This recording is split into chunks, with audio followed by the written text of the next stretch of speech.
The story begins on a less than positive note. A large, overweight man is shouting angrily at a young, fair-haired girl, accusing her of dishonoring their family name.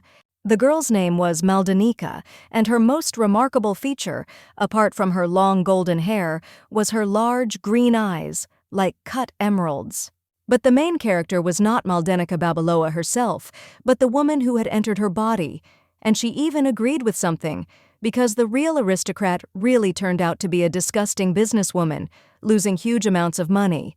Of course, the insidious stepmother, the red-haired Duchess Hildegard, played a certain role in this, but the main reason was the blonde's catastrophic lack of talent in business. As for the Duke himself, he simply hated his daughter to such an extent that he would not, in principle, believe even the most logical and credible excuse. In the end, his lordship's patience snapped. He threw a wad of money at the protagonist, contemptuously ordering her to get out, and the young aristocrat accepted the handout with the greatest dignity. Carefully stroking the precious papers, as if they were a pedigree cat, the main character said with emphasis on slowness, "Yeah, I also hope to never see you again." This enraged the man even more than before. Choking from the rage that was overwhelming him, he croaked out who this brat even thought she was, but Maldenica only gave her father a cold, contemptuous look. The young woman who ended up in the younger Babaloa understood that she was walking on thin ice. The real noblewoman always threw tantrums whenever her father even hinted at separation. And now he sees how the hated child calmly accepts expulsion from its cozy nest, without showing even a hint of resistance. Here anyone would suspect a serious catch. But the girl was not going to change her mind in any case, and so she decided to use a surefire trump card. Just play the fool who was leaving because she was told to. The venerable Duke Babaloa remained sitting in his chair with his mouth open, while Maldenica was internally triumphant. She herself was just waiting for the opportunity to be expelled from the clan. Trying to have the last word, the man angrily shouted that his daughter should not even try to beg him for forgiveness and to take her under her wing in the future. This will not happen. For a moment, the protagonist froze and very slowly looked over her shoulder. For a moment she went cold with contempt and anger, but then she put on a beaming smile and said to her dearest daddy, "Okay, bye-bye." A very short period of time passes, and here, the blonde is standing in the middle of her room in a simple travel dress, surrounded by plump suitcases, wondering if she took everything. Maldenica was a little nervous and tried to get it done as quickly as possible because she was seriously afraid that Hildegard, having pestered her husband for the money she had given her daughter, would show up at any moment to take it away. At this point, the maid entered the young duchess's chambers. Trying not to scream in horror, she asked how her mistress could go somewhere looking like that and in such a terrible snowstorm. It was Rosaline, the only maid who liked the younger Babaloa. But that didn't stop the main character from pointing out that it was, in fact, a warm, sunny March outside, and flowers were growing on the trees. As for the goal, Maldenica answered simply, "I'm going after a dream." And this made the maid turn pale with horror, and then in a trembling voice ask whether the girl was going to see Duke Hessman. Whoever this man was, the thought that the blonde wanted to propose to him genuinely frightened Rosalind. Even the best actor could not fake such a sweaty, frightened face. At first, the noblewoman did not understand what was being talked about, but then she remembered that yes, the real owner of the body in which she found herself really did dream of marrying this man. But this heroine didn't need such happiness for free. She wasn't going to be like the protagonists of other short stories and dance around all sorts of northern dukes who have fewer emotions than a piece of ice. But of course she couldn't tell the truth to Maldenica's maid, so she simply pretended that she had fallen out of love with Gessman. Well, you know, those fleeting youthful feelings that were there yesterday and have evaporated today. The maid may have been consoled by this, but then another question arose in her mind.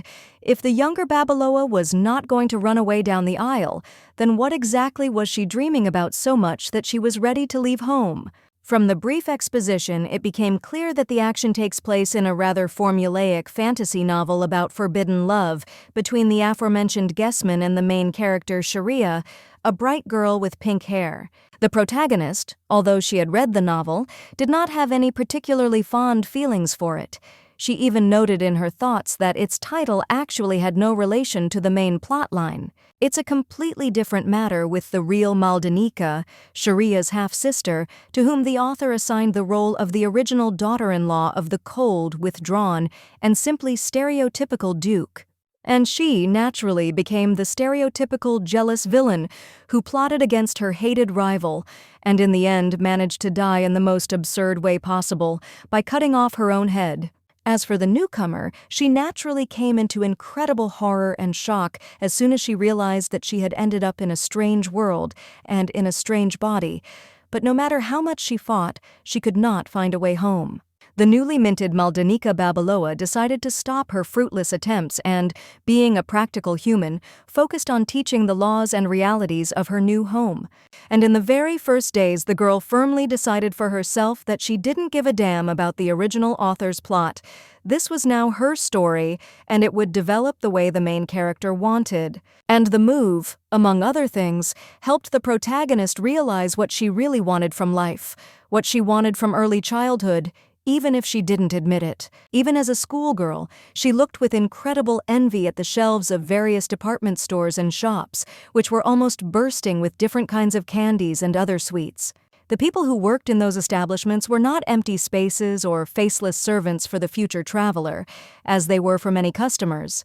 On the contrary, in her eyes, they were magicians, creators of miracles. All these thoughts excited and worried the girl so much that she finally returned to reality, and with the most determined look grabbed the handles of her suitcases.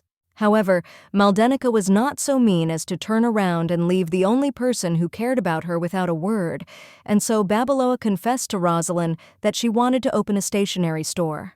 Yes, that's exactly what the protagonist dreamed of. Not to take over the world or marry a prince, but simply to give other children the same happy memories of shopping that she had. The maid herself, however, was so astonished by this that she was unable to articulate 2 words clearly, and then, with the most determined look, she blocked the mistress's path to the door. Feeling like a participant in some kind of ridiculous farce, the maid admitted with an awkward smile that she simply did not understand what the noble lady was talking about now. She remembered well how all the previous attempts of the real Maldenica to go into business had ended, and the realization that the mistress wanted to try again made the faithful servant tremble. The protagonist, however, interpreted this surprise in her own way. She remembered that in this dimension, no one had yet thought of creating a store where children, not adults, would buy pens, paper, writing knives, and the like.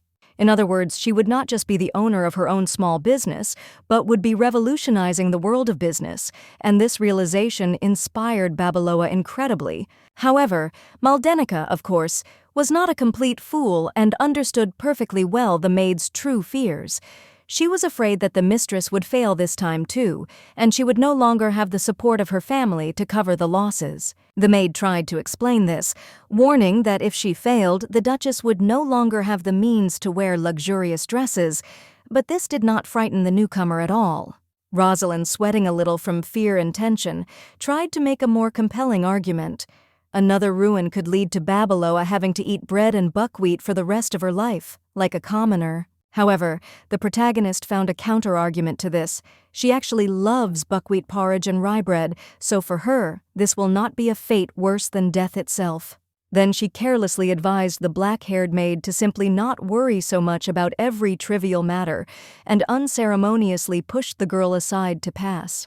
Then the poor maid gave in. With tears in her eyes, she warned her young mistress that Duchess Hildegard might want to punish her again, and few people would want that. As it turned out, this was not an exaggeration at all.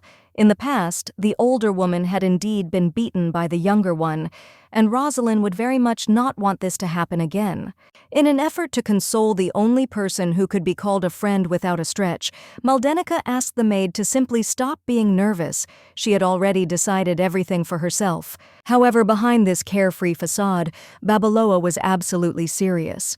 She harbored a deep grudge against her stepmother, and was no longer going to bend under her despotic rules. But now, opening the gates to a new life, the young blonde promised Rosalind that she would definitely invite her to visit if the idea of a children's store took off. The protagonist, of course, did not go out straight into the street, but into the large, luxurious hall of the mansion. Numerous maids and visitors had already gathered there, discussing various matters and gossip. Looking again at the suspicious servant, the newcomer admitted that the brunette was simply afraid that the young woman, raised in an aristocratic environment, would certainly get into trouble if she found herself in the outside world without the protection of the elite. But in reality, Maldenica was much more afraid of staying at home, considering it a much closer and more inevitable path to death, because that's how the world works. If something interferes with the love of the main characters, this something inevitably dies. However, the now former Duchess was not going to meekly wait for her predetermined fate, like a lamb to the slaughter, and she decided to rebel against the author's world. And the visitors were already spreading poisonous gossip about the departure of the protagonist and the family curse, which had its roots in an ancient legend about how Maldenica's ancestor on her mother's side was brought to a hard fate by a vengeful dragon. It is not known how much of this was true and how much was false, but all of that man's relatives subsequently died at a young age, including the first wife of the Duke of Babaloa and the mother of the heroine. Someone else might have been upset or angry to hear these disgusting snake whispers, but the time traveler didn't really care about these high-born hyenas. Moreover, she had absolutely no reason to love the parents of the real Maldenica. Both her father and stepmother treated her like dirt and pushed her to a tragic death. Therefore, the Earthling was sure that if a real young duchess at some point had a choice, whether to curse her hated relatives in order to save her own skin, she would have agreed without hesitation. With such heavy thoughts, the blonde finally stepped out of the estate, where a coachman was patiently waiting for her, sitting on the box of a luxurious carriage decorated with floral patterns. The court sycophants, meanwhile, were not about to calm down. Now they were mocking the woman for leaving without an escort, and thanks to this, Babaloa stepped into the carriage with even greater willingness. She gave the coachman instructions to head to the outskirts, but before the structure moved forward, a blonde with a suspiciously familiar face opened the window. All the gossips and onlookers gathered in the courtyard, attracted by the unusual spectacle, and Maldenica, of course, could not resist giving these scoundrels the middle finger and telling them to go to hell. The protagonist finally felt truly free, not constrained by the idiotic, hypocritical rules of the aristocracy, and she spent the rest of the evening in such an elevated mood. The carriage still continued to move, the horses led it forward without noticeable signs of fatigue, and the young coachman, himself as hardy as a horse, gently urged them forward. Looking out the window at the darkening landscape, young Babaloa finally thought about what to do next, because the first stage of the plan, to escape from the hated house, was completed. Many people will be happy about this, but especially Hildegard. Now she will be able to easily organize a wedding between her blood daughter, Sharia, and this ice-block Hessman. But the red-haired slut will still try to destroy her stepdaughter, as she has done many times in the past. Maldenica's very existence is like an eyesore to her. And so the traveler understood very well that she needed to find a loyal bodyguard as soon as possible, if she didn't want to wake up one day as a ghost and find her own body on the bed with a slit throat.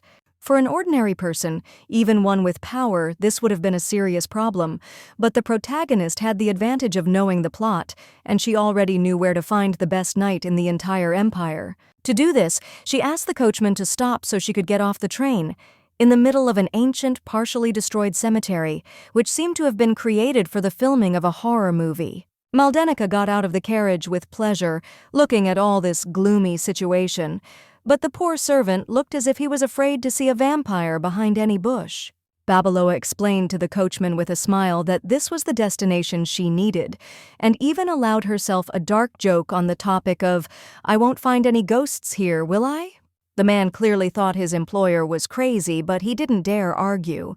Wishing her luck, he jumped back onto the box and led the horses further down the road. After watching him for a few seconds, the protagonist thought that she had nothing to fear from ghosts. She had already died once, which made her partly a ghost herself, and then the heroine moved on. Thousands of years ago, an army of bloodthirsty demons descended from the divine dimension and attempted to take over the human world, and they were very close to victory, with mortals drowning in blood. And of course, following the laws of the genre, a certain hero appeared out of nowhere who had the miraculous ability to kill evil spirits as if they were ordinary people and animals. In the end, this man single-handedly ended the fight by simply locking the devilish hordes in a magic blade. But to do this, the noble knight had to sacrifice his own life. Of course, the memory of this man was not forgotten. The descendants of those people compose legends, fairy tales, and fables about him, but the hero himself is in some sense alive, as a guard and living seal of his own blade. Remembering this, Maldenica looked around very carefully. Suddenly, at some point, her gaze would notice a clue indicating that the right place was right here. Babeloa did indeed quickly discover the legendary blade, stuck into one of the old graves like a tombstone. Just come up and pull it out, whoever wants to. According to the plot, he was supposed to be discovered much later by Duke Hessman, becoming even more popular among people, but naturally it couldn't be otherwise, since he was the author's favorite. Then there will be another conspiracy against the current sovereign, and the rebels will want to make a northerner their new ruler, as if there were no other candidates in the empire except this living template. Unfortunately for him, the newcomer needed the blade much more. So she, using all the strength available in her fragile body, pulled the weapon out of its stone captivity. It was like a flashbang effect. Everything around was filled with an unearthly light, and when the blonde dared to open her eyes, a strange man was in front of her. This was the chosen hero. And since the author was not chasing originality, the ancient warrior turned out to be very young, almost a boy, with black hair and bright blue eyes. As it turned out, the part about almost was unnecessary. This man, Dominic, was a boy. He was only 17 years old when he saved the world and single-handedly defeated an army of bloodthirsty demons. At first the man said nothing. He looked at his old weapon for a long time until it scattered into sparks in his fingers, and then laconically asked who Maldenica was. Then a slightly awkward acquaintance began. Babeloa spontaneously introduced herself and then asked if the brunette really was the legendary demon fighter. The young man cautiously confirmed that this was so and asked for what purpose his centuries-old fast had been broken, and the former duchess, with shining eyes, replied that she wished to conclude a contract. In response, Dominic only sighed heavily and looked down, as if he were an incredibly tired, burnt-out person who was being asked to work another overtime shift. And so it was. He complained out loud that people in principle do not change, and Maldenica simply wants to use him as a weapon, but the aristocrat did not even bother to deny it. And such a sincere answer, of course, plunged the young but ancient warrior into deep shock. He could only widen his eyes, as if an invisible enemy had hit him on the back of the head with a club. The swordsman, however, appreciated that his employer was not being hypocritical, and quickly began a businesslike conversation. What kind of contract this was, and what exactly Babeloa wanted from him. Now the girl looked at her interlocutor with such surprise, as if he had seriously asked what the earth was, or what color the sky was. But she quickly came to her senses and asked him to protect her. This was an elementary condition, because a warrior bound by a contract is obliged to protect his employer, even at the cost of his own life. But when it turned out that these were all the requirements, Dominic again fell into a stupor. He simply couldn't believe that he, the greatest warrior and hero in history, was called upon for such a trivial task, to work as a simple bodyguard. Maybe Maldenica actually wants to take over the empire, but is embarrassed to say so. But the protagonist was absolutely serious in this regard. No seizure of empires or the entire world. She didn't even need to play some kind of commander with irrepressible ambitions. The girl could even understand his shock. Almost all self-respecting time travelers call upon great fighters, demons, and monsters to capture everything they see, but she personally just wanted to live and sleep without the fear of getting a sharpening through the ribs. Realizing that the knight would never believe that the reason really was only this, without any hidden pitfalls, the heroine took pity and added that she had another motive. Leaning down so that their faces almost touched, Babeloa announced solemnly that she was opening a store for children next to the academy so that he too would be protected. For a few seconds, the poor teenager simply stared at her in shock and then sighed stoically and noted that now he understood everything. So be it. But in reality, the hero again decided that the woman was going to take over or create a country and then call it a stationery store. And this, in his opinion, was simply a disgusting name. Maldenica, deciding that the ancient warrior had simply gone mad very slowly, as if he were a fool, explained that she wanted to create a small shop with goods for children. And then she, wearily putting her hand to her face, asked, what was the point of being picky at all? The brunette must have dreamed for centuries of being free, and did it really matter to him what he did afterwards? In addition, if the young man manages to fully fulfill the terms of the contract, the seal will fall off completely, and he will again become an ordinary person, left to his own devices. Dominic suddenly asked how the main character knew all this, and only now did she realize that she had spilled a lot more information than was required. But the savvy protagonist quickly replied that it didn't matter, because the guy, after all, gets a unique opportunity for a second chance at a normal life. The teenager thought out loud that this was really good, so good that it was hard to imagine a better option, and Babaloa felt as if she was being ignored. Dominic finally made a decision. Standing up, he took Maldenica, or Mel as she asked to be called, by the hand and wished her all the best. The blonde's face turned pink and a sincere smile touched her lips. The second point of her little plan, finding an invincible bodyguard, was clearly fulfilled. Then they shook hands firmly, even solemnly, thereby officially concluding a magical contract, and now neither side had the right to shirk the terms. The girl quickly added that the building she had her eye on for quick conversion into a store had already been chosen, but now she needed to somehow teleport to it. A few minutes passed, and the main characters appeared in front of a huge, ancient estate, no less in size than the ancestral home of the same Dukes of Babaloa. Of course, in reality, this building was not needed. No one would ever have given Maldenica enough money to buy such luxury. It was the first academy of the Empire. Dominic, who remembered this place 1,000 years ago, was filled with nostalgic delight. Everything here had changed a lot over 10 centuries, but it was still beautiful. Accordingly, he also decided that Mel needed the academy, and therefore was genuinely surprised why she did not approach the huge fence, several times taller than a man. Then a tense silence fell between the two young men.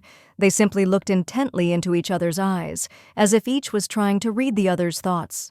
The knight finally replied, confused, that there were no other buildings in the area, and then Babaloa, smiling, pointed to a tiny house that looked so bad that you could physically feel the filth emanating from the building. After a few minutes of another tense pause, Dominic looked at the academy again and repeated that it was the only building in the area, but the blonde ruthlessly replied that her bodyguard had seen everything he needed to. And then, with the kindest, sweetest smile, she suggested that we go. And it was as if a fresh spring wind blew into the atmosphere, filled with the aromas of flowers and leaves. The poor teenager, however, looked at her with such horror as if he had been seriously ordered to jump into a huge cesspool full of excrement, and he clearly regretted not staying in the sword. Then the readers were shown a small exhibition. A month after the death of the mother of the real Maldenica, her family was deprived of the title of Marquis with all the privileges. All the wealth of the ancient family, naturally, subsequently settled in the pockets of the main character's father, this greedy, pig-like, and evil old man. However, there was one thing that eventually went to the protagonist and not to anyone else, like the elder Babaloa or his ruthless second wife. It was not some kind of jewelry or clothing as one might expect. It was an ordinary house, which had clearly seen much more prosperous days in the past. And the newcomer, of course, knew that the family nest had been abandoned, but she didn't think that everything was so bad that the unfortunate Dominic would want to die just by looking at it all. The blonde pondered out loud for a moment on how best to set up the future enterprise before noticing that the bodyguard was looking too long and wildly. Trying to give his voice its usual cold firmness, the swordsman asked whether he would have to sleep and eat in this house covered in cracks and cobwebs, and Maldenica simply answered, "Yeah." The unfortunate warrior fell into despondency again, when he was not afraid to go out alone against the army of demons and sacrifice himself to protect others, but this was too much for him. The man stood for a while with his head down, like a ruffled crow, and then very slowly and in a strange voice he declared that he had been deceived. Dominic began to glare at his employer with a very angry look, so much so that if it were possible to kill people in this way, that would be the end of the story. Mentally lamenting the fact that the greatest hero in the world was such a grumpy grouch, Mel gently touched his shoulder and asked him not to be so angry. She knew what to do about it. The girl had a very ambitious dream: to become not just the owner of the first stationery store for children, but the owner of the best stationery store in general. Dominic only narrowed his eyes and opened his mouth in response. Such a disgusted grimace spoke better than any words about what the man thought about what was happening around him. He noted that all swindlers behaved like that, but okay, for now, everything could be considered normal.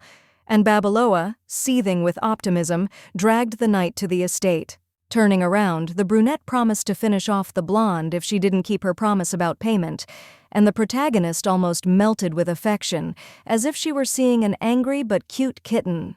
At that moment, the hero reminded the traveler of Maldenica's late older brother, but the warrior himself, in an irritated tone, ordered her to stop looking at him like that. To the innocent question of what he meant, the warrior angrily replied that the blonde's face read, "Kya, what a cutie!" But grumbling and rubbing his face, he began to look even more beautiful.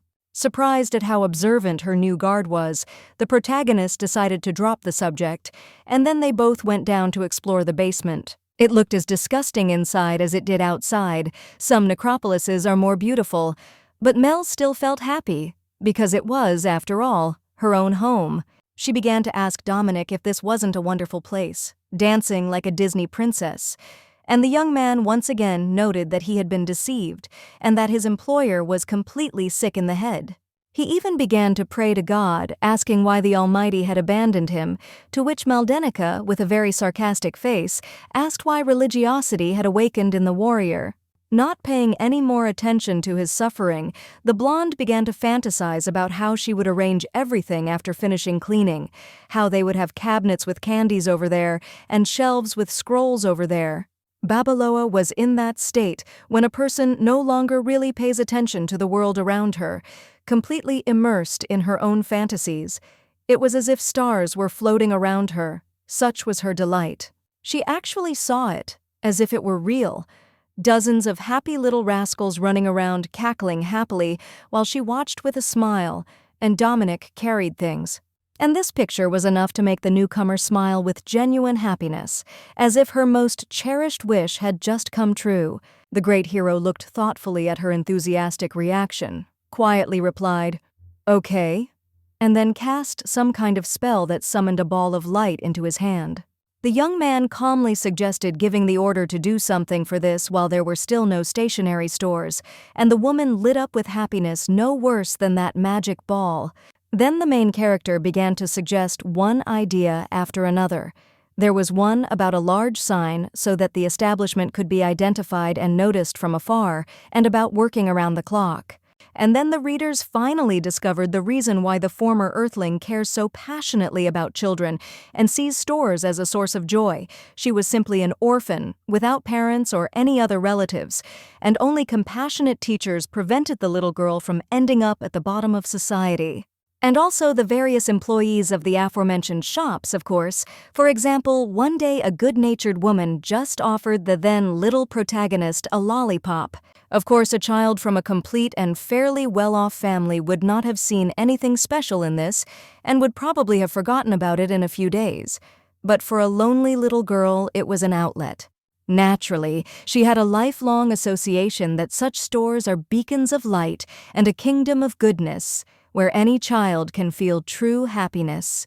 Now, while the stars sparkled in the night skies of the alternate reality and comets fell majestically, Maldenica thought about how the children here lived, what they wanted, and what they dreamed about most of all. And she, of course, continued cleaning, commanding Dominic. The girl enthusiastically ordered the warrior to use this or that spell, while the brunette did everything with a detached look. While the years of dust evaporated by the will of magic, and the frightened spiders fled from the burning web, Babeloa continued to think that she would very much like to become the same source of joy for the local children as the adult sellers were in her world. At that moment, the blonde and the brunette did not look like a mistress and a servant who had decided to live and work together for mutual benefit. Rather, they looked like an old married couple who were always ready to lend each other a shoulder, no matter how many quarrels there were between them. Thus passed a beautiful full moon night, and a bright morning came. The sun rose above the horizon again, painting the sky a delicate blue, and the inhabitants of a certain huge castle were already hurrying about their business. Of course, such a huge and expensive building could not belong to some merchant or even a rich aristocrat. It was the home of the emperor himself, and Maldenica, getting out of the carriage, cast a close look at the palace. Babeloa had business here, but in order to leave her new home she had to persuade her bodyguard to turn into a sword again, and also choose a moment when there would be as few prying eyes and ears in the area as possible. Although the city center is usually the source of the most excitement, here and now it was extremely quiet. A man was walking nearby, not paying attention to the protagonist, and a contented cat was walking with a fish in its mouth. And these were simply wonderful conditions for officially opening her store. The main character simply could not be less happy when fate itself smiled so warmly at her. But then she stopped and very slowly, even with some apprehension, turned around, because a man in a black suit suddenly approached her and quietly said, "Well, hello, long time no see." It turned out to be the main character of the original plot, the ever-memorable Duke of the North, Hessman. Outwardly, he resembled Dominic, but biologically he was much older, larger, and with dark eyes that looked like pieces of dark quartz. This man's name was Lennox, and from the outside he even looked friendly. However, Maldenica, having barely met the gaze of her unloved fiancé, mentally groaned, "Lord, but why now? For what?" Babeloa was usually invisible to those around her, and the traveler took advantage of this with pleasure, but she had the misfortune to stumble upon such a person, and at a time when secrecy was simply necessary. But for the purpose of disguise, the protagonist pushed all her displeasure as deep as possible and made an elegant greeting bow, not taking her wary gaze off the brunette. Coming very close, Gessman quietly added how rumors had reached him about the main character leaving her family and being stripped of her noble title. And this irritated him greatly, because the man did not remember when he had given his bride permission to do such things. The atmosphere changed as if lightning had struck between the two people. The blonde froze like a pillar of salt with fear, and Lennox, wearily rubbing his forehead, ordered her to return home within a month, because he did not want to marry some tramp. He coldly asked if Maldenica had forgotten that they would soon be getting married, and these words no longer frightened the newcomer, but on the contrary, she became clearly angry. After this, the action pauses briefly again so that the protagonist, who is also the narrator of the story, can explain some subtleties to the audience. In this case, she reveals that the northern aristocrat initially behaved very kindly to the real Babeloa.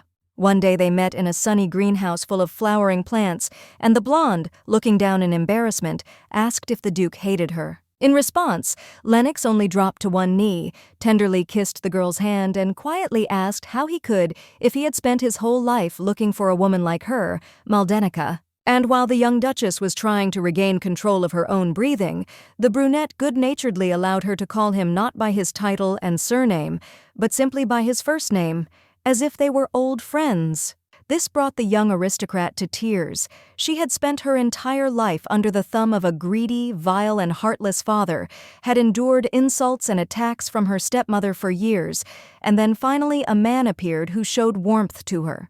Unfortunately, the unfortunate blonde fell into the standard trap of an abuser, like many young people before her. As soon as she got close enough to Gessman, his attitude towards his bride changed radically, and for the worse. He began to insult, humiliate, and venomously criticize everything that Maldenica did. He called her costumes tasteless, belittled any achievements and talents, scolded her for wrong actions. And perhaps his most unpleasant act was that Lennox constantly compared his fiancée to her own half-sister Sheria, using literally any excuse to humiliate the former in favor of the latter, despite knowing how much the poor girl suffered from low self-esteem. However, now her body is controlled by a completely different, much more resilient personality. But even the time traveler was not pleased to think that the poor girl had to go through much worse things. As if to further trample the remnants of his bride's pride and dignity, Gessman began dating that same Sharia, without even trying to hide it. To be fair, the woman really loved the brunette and did not wish harm to her half-sister, and the Duke himself had warm feelings for her. But this did not stop him from using his mistress as another way of bullying. It is no secret that the palaces of the nobility are like small villages. Each person there is in full view of each other, so rumors quickly began to spread that Lennox was cheating on Maldenica. In the end, the main characters still began to hide their relationship, so as not to become a favorite and constant topic of discussion among gossips, but no one even thought about ending the affair. And the unfortunate blonde could only continue to watch as the man she once truly loved treated her like dirt, and it was not hard to understand why in the original novel she wanted to kill her traitorous sister. At some point she plucked up the courage to approach her fiancé and quietly ask if there really was nothing between him and Sharia, and if the nasty rumors were just lies. In response, the Grand Duke only rolled his eyes in pain and declared that even if these rumors were true, only Maldenica herself would be to blame for his betrayal, because she was a sad, suffering mediocrity. Most people would have been furious and would have scratched Lennox's eyes out, or at least slapped him, if they had heard something like that, but Babeloa tried to justify herself or explain herself through tears. However, it was enough for Hessman to simply ask in an icy tone whether the woman wanted to go against his words for the poor man to turn to stone, as if from the gaze of Medusa the Gorgon. The aristocrat nobly assured her that he would marry Maldenica in any case, so she should not worry about any nonsense, and the unfortunate woman correctly understood that the upcoming marriage would be an endless nightmare for her. And the author did not provide his heroine with salvation from this. Lennox easily manipulated the younger Babeloa, and with each passing day, only plunged the victim deeper into the abyss of despair. And the scoundrel did all this with a charming grin, playing the noble savior, reaching out his hand to a man at the bottom of a deep hole, but in fact only burying him even deeper. The canonical Maldenica gave up, completely abandoning any struggle. She effectively turned into a gray, trembling shadow with her despotic husband, who continued to cheat on her with Sharia. This made the time traveler incredibly angry. She was so overcome with anger and hatred that she squeezed the handle of the blade that Dominic had temporarily turned into with all her might, barely holding back the desire to rip out her fiancé's guts. Gessman and Sharia never stopped their perverted games of love for a second.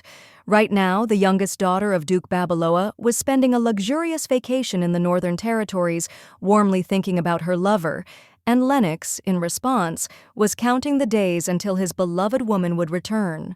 Unfortunately, the protagonist understood perfectly well that she could not finish off the abuser, no matter how much she hated him, so she had to choose a much more subtle tactic. With a gentle smile, Pseudo-Maldenica informed the Duke that she knew everything, and the brunette, outwardly showing slight concern, sternly asked what they were talking about. But the main character did not answer right away. She thought that it was actually very strange that the real Babeloa did not guess the true state of affairs for so long. After all, if you think about it logically, there must be a good reason why the Duke, despite everything, wants to marry Maldenica and not her sister, and it is unlikely that this is purely a matter of sadism. The protagonist said out loud that she knew about Gessman's relationship with Sharia, but the brunette only said with an arrogant smile that they never got to the point of intimacy, so there was nothing to worry about. The traveler remembered that the woman whose body she was now occupying had tried several times to call off the engagement in the book, but all her attempts had ended in nothing but shameful failure. And the real Maldenica continued to sincerely love Lennox. No matter how much torment she experienced because of him, she simply could not order her heart to stop burning with love.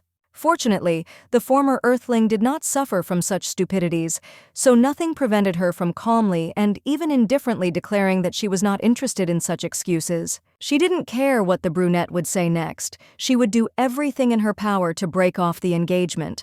And the usually calm, self-satisfied Duke looked at his victim with genuine surprise. In a very slow and quiet voice, the man asked what that was all about, as if he was currently struggling with the desire to slap the girl in the face as punishment for her rebellion. But the protagonist was not afraid of him at all, and even on the contrary, she mockingly clapped her hands, feigning surprise, and suggested that Gessman simply get engaged to Sharia. In theory, then Lennox would get what he wanted anyway, an alliance between two powerful families, but he repeated that he did not want to marry the younger sister, he only wanted the older one. As if in passing, he tried to humiliate his future wife again by telling her how wonderful her sister was. But now there was a completely different person in Maldenica's body, and she didn't give a damn. However, the aristocrat repeated that he only wanted a blonde as his legal wife, and the main character felt that her strategy was noticeably failing, so she decided to herself that if His Northern Highness, despite everything, was going to drag her down the aisle, then Babeloa would make every effort to make Gessman howl like a wolf from his new married life. And as a mockery, the newcomer, with feigned indifference, suggested that Lennox in that case marry Lady Hildegard herself. She is an old woman but still in her prime, and Maldenica would never put a ring on her finger. Some fan of mommies would even be happy with such a proposal, but the brunette, judging by his stunned face, did not consider a 30-year age difference acceptable for marriage. But one had to give the nobleman credit. He controlled his emotions very well and did not explode with indignation. On the contrary, he only asked even more calmly what the blonde was trying to achieve with such behavior. And he wasn't the only one, to be honest. Dominic, who continued to remain in the form of a sword and heard everything, also became nervous, not understanding what his employer was dragging him into, but the girl quietly promised to pay extra for it. To do this, she had to slightly expose the blade of the sword, and Lennox, of course, took it completely differently. Staring at the weapon, he asked the bride in a completely icy tone why she was taking out a weapon on the street. The disguised hero asked with even greater concern what Babeloa was going to do, but the blonde, having fully drawn her blade, only replied that she had to obey. She thrust the tip of the weapon hard into the pavement and breathed heavily, like an old woman leaning on a stick, but added when she had caught her breath, "I don't think you get it." Looking Hessman straight in his cold, dark eyes, the woman repeated with the most decisive expression that she was breaking off her engagement with him, and doing so in an official manner. In the world of the work, such a gesture of driving a weapon into the ground clearly meant a challenge to a duel. In this way, the girl demonstrated her determination. Having pulled the unfortunate Dominic in the form of a sword out of the pavement, the protagonist turned around and began to leave, but promised to send her failed fiancé a farewell letter later. And she calmly left after that. Lennox did not try to stop the main character in any way, did not try to grab her by the shoulders or angrily shout after her, as if surprise left him completely paralyzed. As it turned out, a second later, that was exactly how it was. The Duke, who had been used to establishing dominance over those around him all his life, now looked exactly like his former victim, depressed and frightened. To reassure himself, the young aristocrat decided to think that this was not really a breakup, but simply a vile feminine tactic to attract attention, and he, of course, would not fall for it.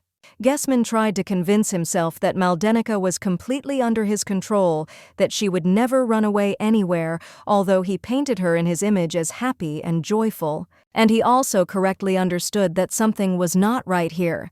Such a woman could not have completely changed in one moment. Something serious had to happen, and Lennox stared intently after Babeloa. The girl, as if sensing this gaze, turned around sharply, and the Duke grinned triumphantly. Well, of course, he had trained his new pet perfectly. It could not seriously try to bite its owner. The protagonist slowly approached the guy and quietly said that she forgot to tell him something, but Gessman coldly interrupted her, saying that he did not need an apology. Such impudence made the traveler fall out of reality for a few seconds, sincerely not understanding what she had to apologize for. And then she sarcastically noted that if Lennox had been the same kind of pig in the novel, and not just a stereotypical, poorly written character, the author would have gone broke. The protagonist smiled slyly and leaned forward slightly. She was not the old, downtrodden Maldenica. She would write the plot according to her own rules, and now she was about to tell her fiancé something important. The young Duke looked at Babeloa with a completely indifferent gaze in response, the way many people look at furniture that needs to be patched up so that it can continue to serve well. The girl began by saying that Gessman most likely thought that their divorce was nothing more than a cheap, feminine tactic to attract attention, to make the distant guy love her more. But what does it matter? Lennox thought later. She can't really leave me. I've trained her like a dog. And in reality, the man's eyes widened, unable to believe that his bride had somehow guessed his every thought. When Maldenica triumphantly finished her speech with the words, "She is head over heels in love with me, there will be no divorce," any hint of complacency completely disappeared from the brunette's face. He was genuinely scared. All he had was enough composure to squeeze out an inarticulate, frightened, "What?" And now the blonde was grinning triumphantly from the fact that she had hit the bull's eye every time. Placing her fingers on her chin as if pondering some complex thought, the younger Babeloa calmly, without unnecessary theatrics, reported that it was all a lie. One of the main advantages of being a traveler into a familiar work is that an attentive reader knew perfectly well how a particular character might think and act, but his personality and methods remained a mystery to those around him. In the original novel, the young Duke was abandoned by his lover, which left him with terrible wounds to his soul and turned him into such a tyrant. And if the heroine were in Sharia's body, she would never repeat this, but she is a secondary character, so her hands are untied. On the other hand, she still realized that she couldn't go too far. If Gessman turned into a maniacal madman, eager to get a victim at any cost, then even knowledge of clichés and Dominic's bodyguard wouldn't necessarily help. No, she definitely wouldn't want to endure love drama and get a personal stalker, let such happiness go to someone else.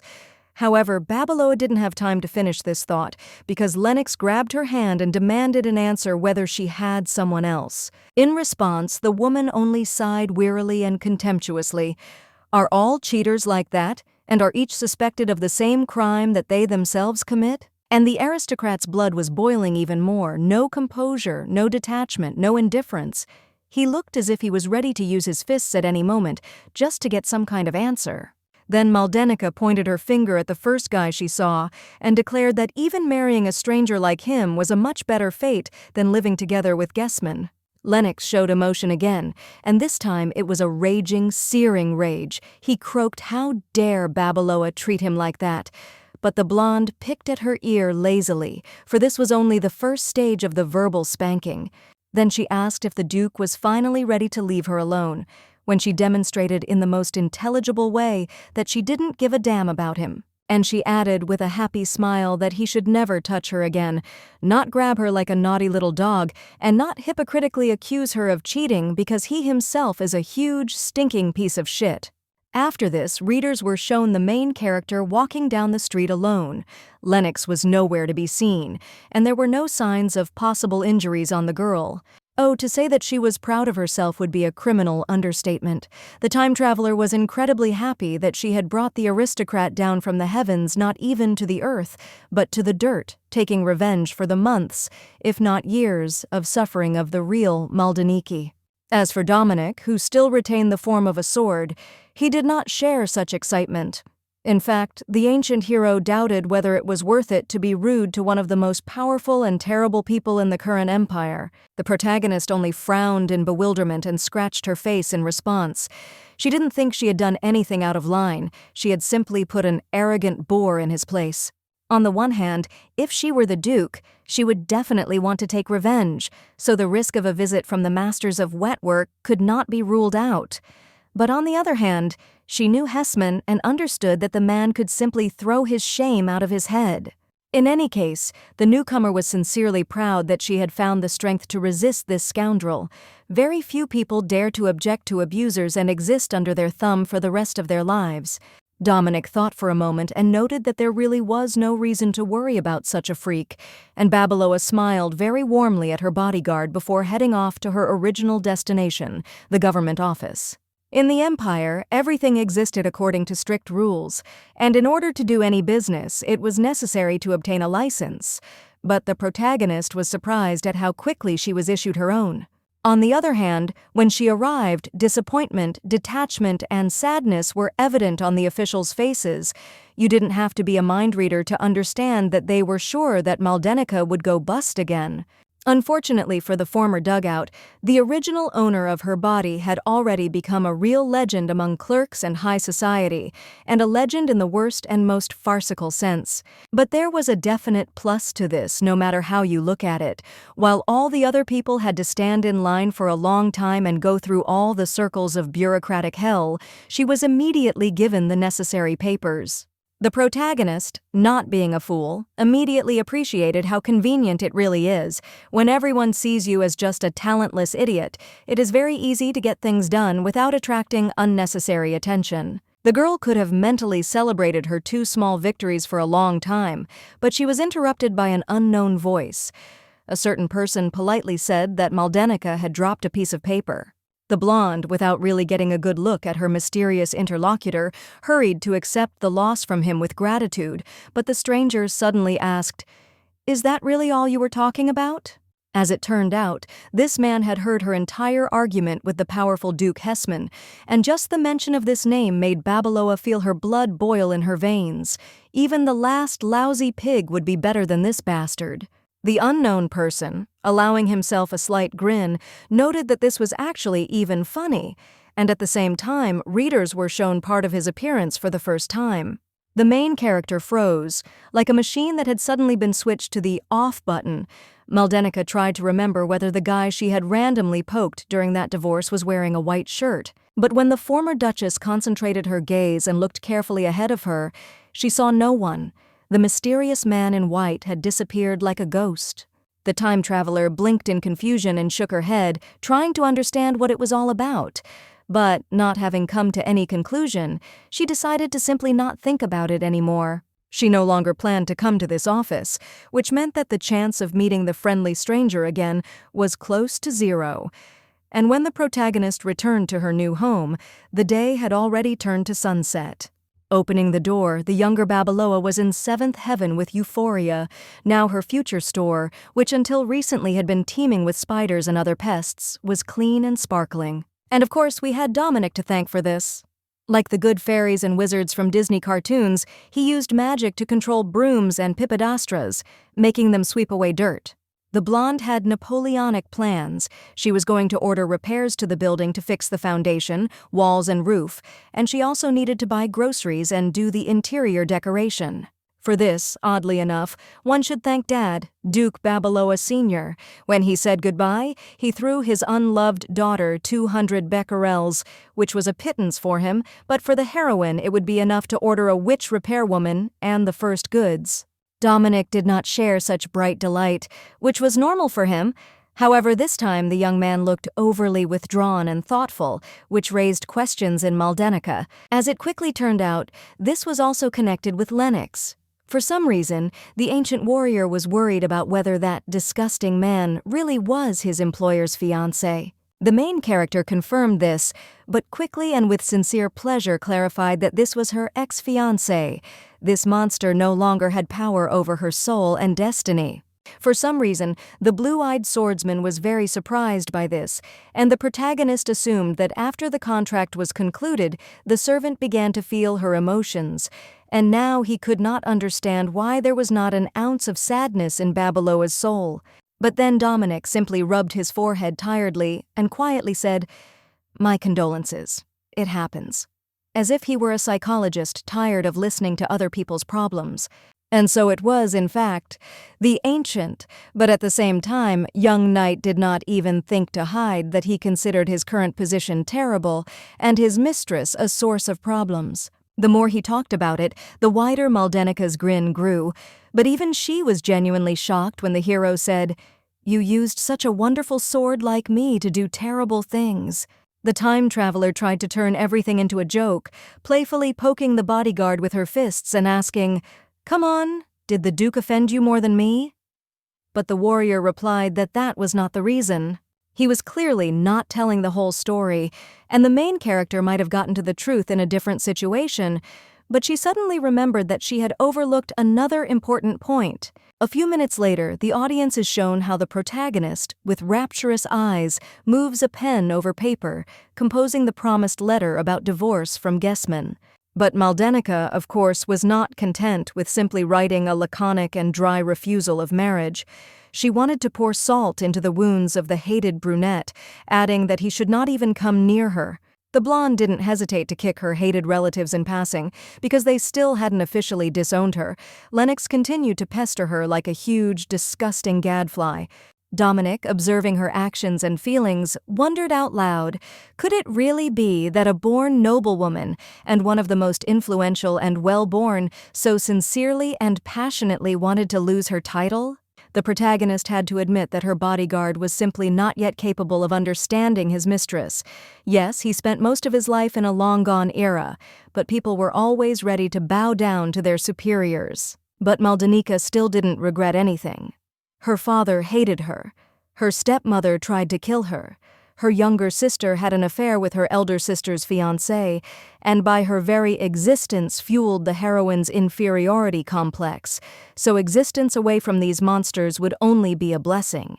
In addition, upon transition to the commoner class, her hated marriage to Hessman would be automatically annulled, for where has it ever been seen that a duke would suddenly marry a commoner? But out loud, Babaloa only told Dominic that yes, she was indeed ready to easily give up her elite surname, and besides, she was full of confidence even without her relatives. When the knight asked what confidence he was talking about, the traveler, with a gentle and sincere smile, answered that she had no doubt in her ability to earn her own name in a positive way. And how could it be otherwise when she had such a wonderful partner? From these simple but very warm words, the young brunette opened his eyes wide, and his pale cheeks turned a little pink. It was as if flowers with delicate aromas were blooming in the air. But this beautiful moment was ruined by Mel herself. She thought that in any case it was not so important, because she could still return to the aristocracy, and the young man almost fell, feeling this thought. Trying to somehow smooth it over, the young warrior added that in any case he would remain the main character's loyal blade, and she replied with a grin that this was not even up for discussion. After that, the woman returned to writing the letter, although she still took the time to mentally note how cute this great hero and demon slayer was. Having finished the text and placed it in a beautiful white envelope, Maldenica, now without feigned optimism, thought that all these people really did hate her. Not immediately, but the traveler gradually began to find and remember episodes from the life of the real young Duchess, including those that the author did not describe or even mention in the novel. And as the alien soul settled into the new body, increasingly making it its own, these unpleasant fragments surfaced and became part of it too. For example, the protagonist very clearly, as if it had happened only yesterday, recalled how when Maldenica was still very little, other children bullied her because of her cursed blood. The poor little girl desperately tried to convince them that she was okay, but in vain. In the eyes of these little monsters, she had already become a degenerate, a vile parasite, and Hildegard played no small role in this. Another time, this same woman, being in the last months of pregnancy, openly told her stepdaughter that she could easily kill her, but for now she was allowing her to live. In response to this, so to speak, mercy, she demanded that the poor girl exist as if she did not actually exist, not to catch the eye, not to distract, not to steal attention, just to be a living thing. The little girl was obviously very scared and hurt to hear this, but she still decided, even though she was looking at the floor, to mutter that for some reason all the neighboring children hated her. It is unknown how Hildegard reacted to this, because the readers were shown how the main character's own father called her stupid and said that this was why she became a victim of bullying among her neighbors.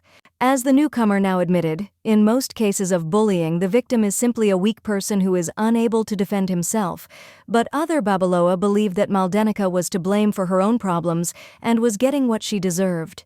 As for the Duke, this man, among other things, had an ego that exceeded even his fat body in size.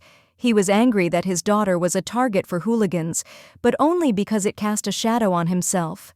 The bullies, being no fools, realized that some adult thug could soon break their bones, so they left the girl alone. From that day on, everyone began to treat the blonde like a princess. But this was pure hypocrisy. Those around her continued to despise the protagonist, spread poisonous rumors about her, and consider her a degenerate, which forever traumatized the poor child.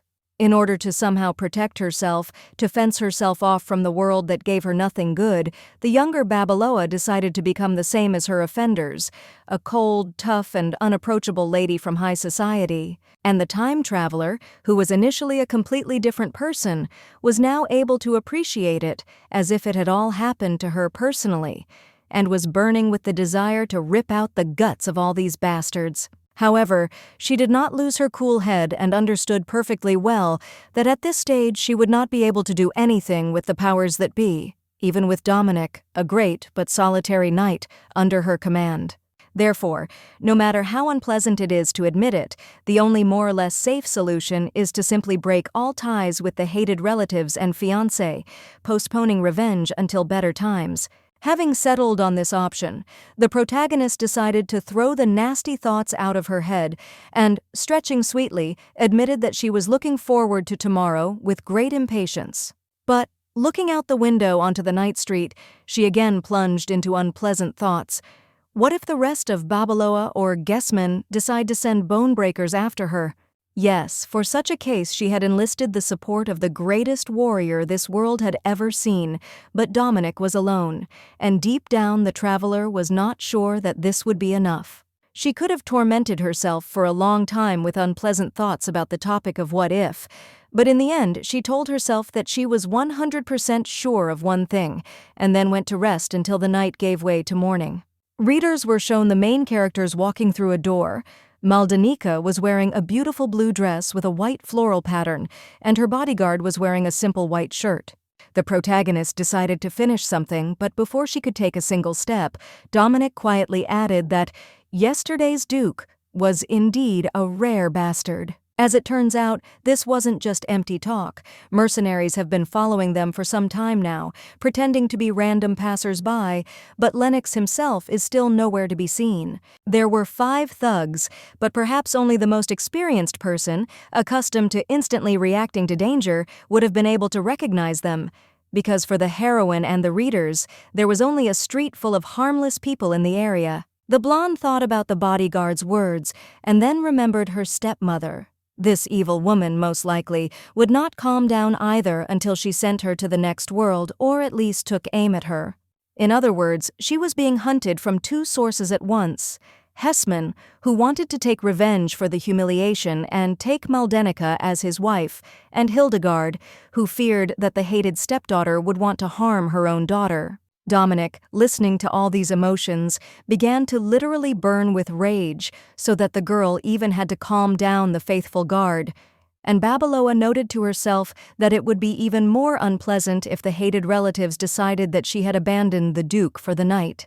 In general, the former aristocrat asked the bodyguard to pretend for now that nothing suspicious was happening so that the opponents would relax, and the young man in response assured that he was an expert in such things. Then the protagonist thought about the fact that they needed to find the carriage, and the young hero clenched his fist tightly, but he didn't say anything else and didn't even think. In the end, the main characters decided not to waste time and money on finding a driver, but to walk on foot. But Dominic was even glad about this, because he still could not properly stretch his body after centuries of existence in the form of a weapon. For a while they just walked, talking about this and that, but when the heroine started talking about her plans for the store, the bodyguard suddenly interrupted her, asking her to look to the side. The girl looked but did not find anything strange. In front of them was a completely empty street and a narrow gateway leading to the other side between the rows of houses. However, having looked closely, Maldenica noticed that an unfamiliar man was lurking around the corner. No, a boy, judging by his build, even younger than 17-year-old Dominic. By all possible assumptions, he did not look like a murderer. This young man wore rich clothes, befitting an aristocrat, and besides, his knee was very badly bruised. Another person would most likely have passed by, suspecting a very sophisticated trap. But Babaloa, unable to ignore the misfortune of an innocent child, rushed to help, even asking the knight to wait aside so that he would not frighten the baby. The protagonist slowly approached the unfamiliar teenager and carefully squatted down in front of him, as if there was a frightened small animal in front of her. Then Maldenica very carefully and tenderly took the stranger by the hand to help him up, but the boy only groaned, admitting that he was unable to walk. A drop of sweat ran down the traveler's temple from anxiety and awkwardness. Lost in conjecture, she suggested calling a doctor so that he could do something about the teenager's injury. The stranger quickly refused, declaring that he did not need a doctor, and at the same time, for the first time, he showed the protagonist and the readers his blue, sapphire-like eyes. He tried to convince Mel that he was just a little tired, but if he was given a little time to regain his strength, he would start running like a gazelle. But the girl quickly began to suspect that the teenager was afraid of the wrath of his own family. There was a barely audible rustling sound behind them. It was Dominic, approaching the corner of the gateway, and he didn't say anything yet. He just looked with his arms folded across his chest. After a few seconds, the brunette came to certain conclusions for himself, after which he simply walked up to the boy and took him onto his back, not listening to objections, although Maldenica, judging by her face, was not at all against it. After this, the action returned to the main character's house. Now it looked much better than before, but still seemed uninhabited and overgrown with wild plants. The traveler carelessly noted that she had not managed to arrange everything here as it should have been, but the young nobleman looked at this place with real horror, as if he had been dragged alive into the underworld. Losing his mind from disgust and fear, the young blonde muttered that he felt like a knight on the battlefield, to which the main character, with a false smile, asked him not to dramatize. Dominic, who was treating the young guest's knee, asked the child not to twitch, and then the boy openly flared up. He shouted that he was not some toddler, but almost an adult knight. And now this squire was desperately trying to prove to those around him and to himself that he did not need any help, and was not afraid of pain. He was just like a grown man and a warrior. The girl stared at him with genuine surprise, but she quickly realized what was best to do in this situation, and without a hint of irony, she said, "Okay, adult knight, I believe you." Hearing that he was now treated with due respect, and not fussed over like hens with a chick, the young blonde blushed and smiled triumphantly, and Maldenica almost lost consciousness. He was so cute. Having come to her senses, the woman only now noticed that the young man was holding something in his hands, some kind of wooden box, similar to a woman's jewelry box. On closer inspection, she realized that it was actually a cardboard package with a picture of a music box on it, and it looked very old and worn. Quietly approaching the boy from behind, Babaloa leaned closer to his ear and enthusiastically asked if their first customer liked such things, since they were so hard to find these days. In response, the young blonde blushed very deeply and looked at Mel with genuine fear. You didn't have to be a telepath to understand that he was ashamed of this burden of his. Somehow forcing himself to speak, he shouted that yes, it was his favorite thing, and let at least one dog try to laugh about it. But the protagonist, raising her hands in a gesture of reconciliation, assured the little boy that she had not even thought of laughing. In fact, the boy didn't like music boxes in general. He was attracted by the fact that this thing was very old, so the girl tried to convince the teenager that a love for antiques is a completely normal and even respectable hobby. The squire was genuinely pleased by this, and he blushed noticeably, but then he became embarrassed again and timidly whispered that he had bought the box for his brother, and he was not sure that his relative would appreciate such a gesture. The traveler mentally admitted that an ancient box was not the best choice as a gift, but she did not want to hurt the young man with such a cruel truth, and therefore assured him that if there was sincere love between relatives, then any gift would be appropriate. And mentally she added, if a person hates you so sincerely, then it doesn't matter what you give him. Even a star from the sky, your gift will still be thrown into the nearest trash can. Then the blonde thought that at first she just wanted to know the boy's name and find out how he managed to hurt his leg like that, but somehow it turned out that they immediately became friends, and the stranger snuggled up to her like a cat. After some time, Maldenica asked Dominic if he had healed all the injuries, and the knight admitted that it was not perfect, but that the young man's health and life should not be in danger. Watching the brunette perform gymnastics exercises, the protagonist was surprised to note how thin he actually was, not at all like the stereotypical hero of legends, who is usually depicted as a mountain of muscles. And then the ancient knight pointed out that their visitor had become tired, and indeed the former Babaloa was so distracted that she did not notice how the boy fell asleep on the chair. Having woken him up, the time traveler suggested that the boy not waste his energy and time on calling a carriage and traveling home, but simply take a rest at her place for a few hours, and the teenager easily agreed. But before leaving, the young blonde with a sleepy smile asked if the main characters kept ghosts, just in case he wouldn't be surprised by something like that. Taken aback, the heroine tried to assure the guest that everything was fine, and even if there were ghosts here, they would defeat them, but she almost cursed when the naughty boy said, "It's not worth it. A knight must always be brave, even in such an old and nasty house."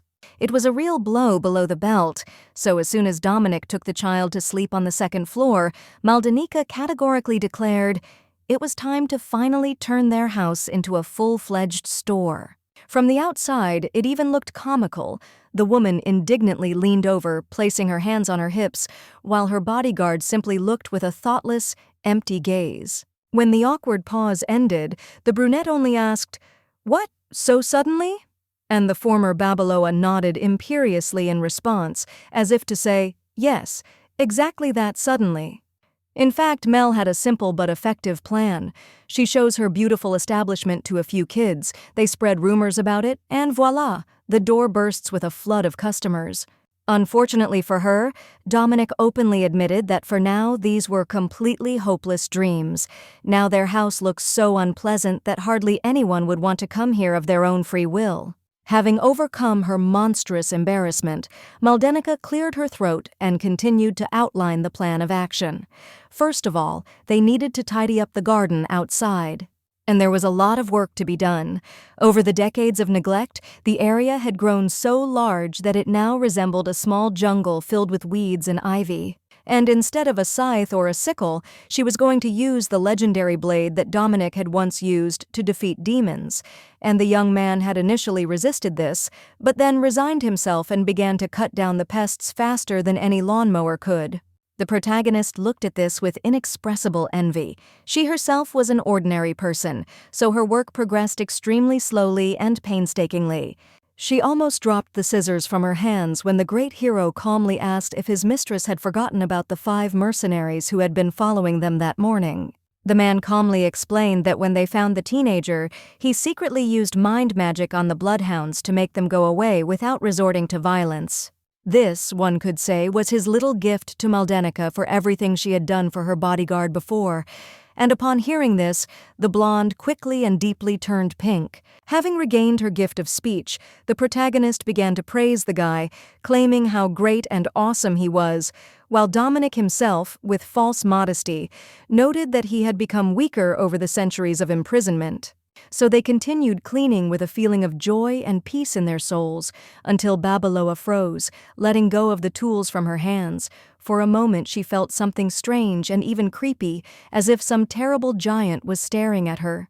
Having carefully examined the courtyard, the girl did not find anything even remotely suspicious, only the lawn, still full of weeds, and rows of trees in the distance. Then the blonde glanced down and saw Dominic's blade, and it was precisely this blade that looked so strange and ominous that one could see a supernatural haze emanating from the scabbard. Feeling a whole army of icy goosebumps running across her skin, the newcomer quietly called her bodyguard, but he was still smug from the recent praise and didn't really listen. And then something even more terrible happened. The heroine tried to explain to the brunette that something was wrong, but she simply could not utter the appropriate words, as if someone had taken away her voice. Perhaps this would have been the end of the story, but the instincts of an ancient knight, honed over the years, worked better than any words. Sensing with his skin that danger was nearby, Dominic covered Maldenica, and an instant later, reality itself exploded above them. It didn't even look like a normal explosion.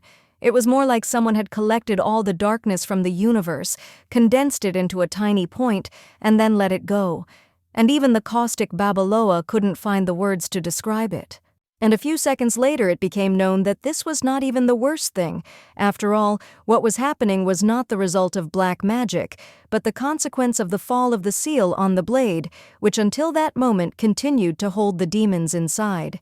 The main characters were not destroyed on the spot, only because Dominic's holy magic had so far contained the spreading filth, not allowing it to cross the line, but even his powers were not limitless. Sharp shards of ice also flew in all directions, and the man ordered the woman to dodge. But the protagonist, having taken a closer look at the strange ice that did not melt in the warm spring weather, refused. She explained that the safest thing to do was to simply stay close to the wizard knight rather than hop around like a wounded rabbit, but then a strange, supernatural voice suddenly sounded in her head. The blonde froze, unable to move even a finger, and the disembodied voice seemed to ask itself questions. Was it really she who had signed the contract, before answering itself that Babaloa needed to be killed? And immediately after that, the protagonist's body was pierced by a terrible pain, as if some crazy invisible being had pounced on her, started hitting her wherever his gaze fell, and strangling her. Dominic noticed this immediately, but he could not tear himself away so as not to destroy the barrier, and the invisible spirit continued to kill Maldenica, promising that with her death he would be able to carry out his revenge. Everything was swimming before the blonde's eyes.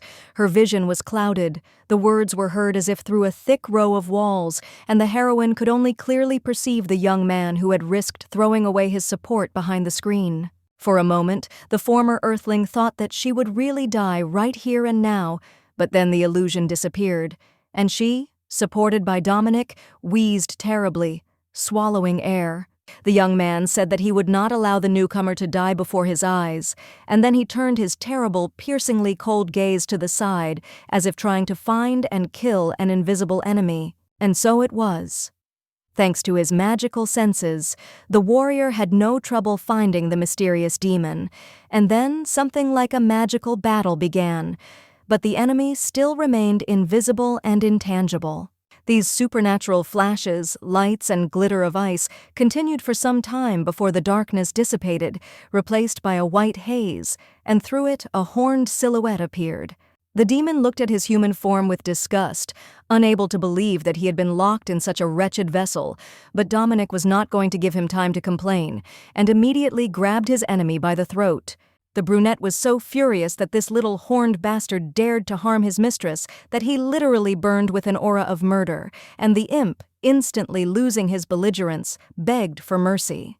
Maldenica herself, still trying to catch her breath, thought with sad irony that only 5 minutes had passed since the garden opened, but just look, they were already about to have a demonic invasion, and sharp ice crystals were lying everywhere. 10 minutes passed, and a puffed-up demon, resembling a boy with dark gray skin, yellow cat eyes, and white hair, sat on a chair, tied up like a mere mortal. As Dominic explained, it was one of the monsters he had fought 1,000 years ago, but he could not understand how this winter moon demon had managed to escape from the sword, since the seal had not actually been removed. And the little devil himself, having regained his former self-confidence, shouted out some orders, tried to force Babaloa to bring him tea, so that the time traveler even looked at the horned boy as if he were crazy. The brunette, tiredly rubbing his neck, repeated that he did not know how the boy had gotten out of the blade. One could only assume that he had managed to find a loophole due to the fact that the knight often resorted to magic. In any case, the practical warrior was not going to rack his brains over empty assumptions for long. He made a magical gesture, preparing to repeat the old spell of the seal, and again sending the uninvited guest to prison. However, before finishing, the man sternly ordered the little imp to apologize to Babaloa for putting on such an ugly circus, and the little demon grimaced, as if to say, what kind of humiliation was he being subjected to? And the little demon, interestingly enough, actually apologized, or more precisely, said, "Stupid woman, accept my apologies," so much so that the protagonist even wanted to soap his neck. However, she was not about to use her fists just yet, and she did not want Dominic to immediately imprison the demon back. She was very interested in that magic ice. No one had ever been able to create such cold matter that would resist heat, and Mel's eyes burned with greed. And the horned boy, unaware of the impending danger, boastfully declared that as a demon born under the winter full moon, he could create such things in any quantity. Just in case, the time traveler asked the bodyguard if he knew how to do something like that, and the way Dominic quickly looked away, trying to keep his face calm, spoke volumes. At first glance, Maldenica's interest in ice might seem strange, but the inhabitants of the Earth of the 21st century are accustomed to refrigerators and other gifts of civilization, whereas here it was much more difficult. Even the richest people were forced to regularly spend money on buying another batch of ice to store food, but if someone provided them with a source of eternal cold, then this person would be rich. The further development of events was obvious.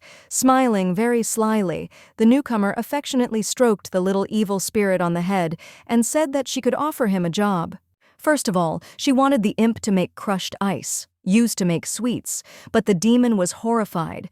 Did this mortal really know about the nightmarish technique of the crushed devil? He couldn't believe that a creature that looked like an angel could know and use such horror, and before Maldenica could melt with pleasure, the imp explained that he hadn't been trying to make a compliment, but rather compared the woman to an executioner. But they still didn't let him explain.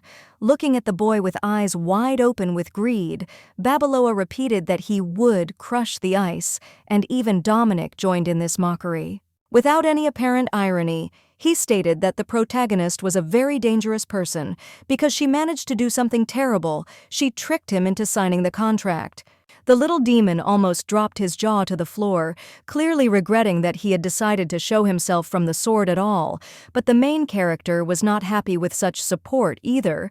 The bodyguard turned the story inside out, making her out to be some kind of villain. And when the impressed little devil screamed in horror that she was such a monster, the newcomer became really sad. She just wanted to live peacefully and work in a small store. Why present her in such a light? And while she remained in frustration, the great hero calmly stated, "We are done, so enjoy your return to the sword scum." And the horned teenager screamed in horror, begging not to be imprisoned back. In her mind, the protagonist explained that due to the legendary dragon curse, she could not have mana at all, so she could not pose a threat to supernatural beings. But out loud, she only clarified how long the little demon would remain here. Hearing that it would be a maximum of half an hour, the former dugout was genuinely taken aback. Dominic had once trapped the evil spirits. Couldn't he now easily pull out those they might need? As it turned out, no. It can't. The young man spent his entire life learning only how to defeat otherworldly creatures, imprison them in dungeons and drive them out, and as far as summons and contracts were concerned, he had only the most general knowledge. In other words, harsh and objective reality shattered Maldenica's sweet dreams. She will not see mountains of gold thanks to the living machine for producing endless and eternal ice. Then Babaloa decided to at least find out what other demons were in the sword, and the knight admitted that there were 4 of them, along with the demon of the winter moon. The other 3 were the evil spirits of the autumn mountain, summer star, and spring bloom, and the traveler could not help but make a sarcastic remark about the cuteness of such names.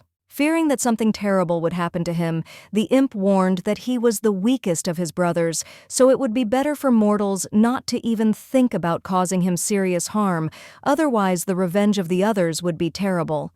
The former earthling looked at the white-haired boy with genuine bewilderment and slowly said that she never planned to kill him or anything like that. But the little imp didn't calm down. He shouted at his old enemy and captor to at least look Babaloa in the eyes because she was practically licking her lips, thinking to herself something like, new slave, delicious. Unfortunately, he turned out to be right. Maldenica actually did force him to create a huge amount of ice until his strength completely left his body, and then to crush it. But no one was even going to listen to his complaints. Everyone except the protagonist was busy, and she herself was just chasing her new, so to speak, workers. The little demon was so angry about this that he threatened Dominic, saying, "Just try to let me show myself from the blade again and you'll get into trouble." In response, the knight only hit the imp on the head with a frying pan, saying that his mouth made too much noise, and even the blonde was a little frightened by such cruelty. But it was only a temporary and idle pity. She still wanted the boy to do a huge amount of other work before his time in the human world was up. And so he ended up giving the protagonist a kind of compliment. She was so ruthless that even a demon lord would have shown her his respect. While the main character was thinking about how she should feel about this, Dominic approached her. He had already made a glass of sweet ice and wanted the hostess to try it. Having barely sniffed it, the girl admitted that the treat was simply delicious, and the imp was delighted. Did this really mean that he would finally be released in peace? Naturally, he was wrong. Instead, Maldenica wanted the demon to continue making even more ice, whole mountains of cold, solid water, so that more of these culinary masterpieces could be produced. Trembling all over, the little demon whispered that even in their native dimension such disgusting working conditions did not exist, and the heroine graciously decided to give the little one a reward. This was not part of the mockery, as one might think. Babaloa sincerely handed the imp a glass of sweet ice so that he could evaluate the quality of his work for himself. The horned boy turned away sharply in response and pompously declared that he did not need despicable human food. His food was the death and suffering of mortals. But he still decided to try, so that this annoying human girl would finally leave him alone. But, having barely tasted the sweetness, he began to shake again and quietly asked, "Have you brainwashed me?" It's not that the dish turned out disgusting, as the traveler first thought. On the contrary, the delighted little devil declared that this was a real revolution in the very concept of delicious. While Dominic remained indifferent, the protagonist immediately plunged into sweet fantasies. She even imagined how these cups, with funny arms and legs, would make a real revolution. The horned teenager asked for more, but the main character barely had time to hand over the glass before the white-haired imp simply disintegrated into a cloud of blue sparks. As the knight sympathetically explained, half an hour had already passed and the demon of the winter moon, as promised, was again imprisoned in the sword. But the blonde really didn't want to lose such a profitable worker. She mentally made a vow to bring this character back at all costs and make sure he could no longer escape from work so easily. Several hours passed. The days finally turned to sunset when it became clear that the unknown squire was still sleeping on the second floor, unaware of the drama that had unfolded in his absence. The protagonist had a soft spot for children, but it was time to know better, so she woke the boy up, but offered him a glass of ice for the road. He clearly had little understanding of what was happening around him, but he did not refuse and quickly drained the offered vessel, and the girl looked at this with some anxiety, awaiting the verdict. Naturally, the blonde couldn't judge whether it was tasty or not. He drank too quickly and deeply, causing his throat to spasm from the extreme cold. But when the boy's body got used to the extreme coolness, he opened his eyes wide and stared at the still-filled glass with a completely different look, one of extreme surprise. Like the imp before him, the future knight found the resulting dish incredibly tasty, and the newcomer blossomed with joy when she heard something like this for the second time. Looking at his benefactress, the teenager suddenly declared that his heart was beating very fast, but not from the cold. It was something completely different and incomprehensible. Hastily touching Maldenica's hand, the young squire admitted, somewhat hesitantly, that he seemed to have fallen in love with her. This was the first explanation that came to his mind. Naturally, Babaloa's first reaction to such words and actions was wide-open eyes, a slightly open mouth, and pointing a finger at herself in the style of, "Are you talking about me now, huh?" A few seconds passed, and the protagonist began to laugh so much that she even bent over, but it was clearly a good-natured laugh, and not malicious and sarcastic mirth. A little later, the audience was shown a carriage driving down a street at night. By this point, the skies had already turned an inky shade, and lanterns with candles were burning everywhere. The protagonist led the guest to the carriage by the hand, as if he were her own son or brother. She asked if the boy had enjoyed being a guest today, and he admitted with a happy smile that he had. And Maldenica, with all her altruism, could not help but use such a useful opportunity for a small act of selfishness, and asked the little one to advertise her establishment upon his return. Of course, the teenager agreed without hesitation to tell all his friends and acquaintances that this office was not at all like a disgusting, dilapidated wreck where wisps of cobwebs fly around like tumbleweeds, and it took a lot of effort for the newcomer to keep a smile on her face. Perhaps she would have even hit an adult for such words, but Babeloa, as mentioned above, had a weakness for teenagers and children, and simply could not stay angry with them for long. The girl helped the first visitor to reach the stopped carriage and warned that her small establishment would officially open in a week. As he climbed inside, the boy warned the heroine that they should all prepare well. In the future, he would definitely visit this stationery store for children again. He was also definitely going to tell his brother about this establishment, and Maldenica grinned to herself. She was very pleased with the potential addition of future clients. But to make sure that the mysterious teenager would not ignore the advertising from his sibling, the blonde gave the young man a bottle of sweet ice so that his brother could also try and appreciate the selection. When he had already left, waving to his benefactors, the main characters waved back, but thought with some weariness that too many things had happened today, and their shop hadn't even opened yet. The girl, to be honest, was even a little scared to think about what adventures would await her modest shop after opening, but Dominic simply extended his hand to the owner and suggested that they go home. The protagonist looked at her protector with a strange smile, and then very quietly asked, "Is it true that her letters have already arrived at their destination?" Of course, they were talking about the letter in which Maldenica officially announced her divorce from the Northern Duke, and now she was sincerely interested in how her hated parents reacted to this.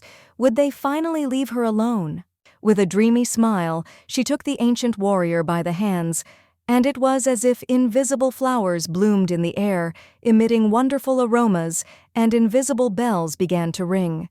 Looking straight into the eyes of her loyal comrade, the traveler admitted that she greatly regretted the impossibility of seeing the faces of her relatives, but readers, fortunately, could, because the focus shifted to the Hessman estate. A mustachioed old man in the robes of a secretary or butler knelt before the young lord.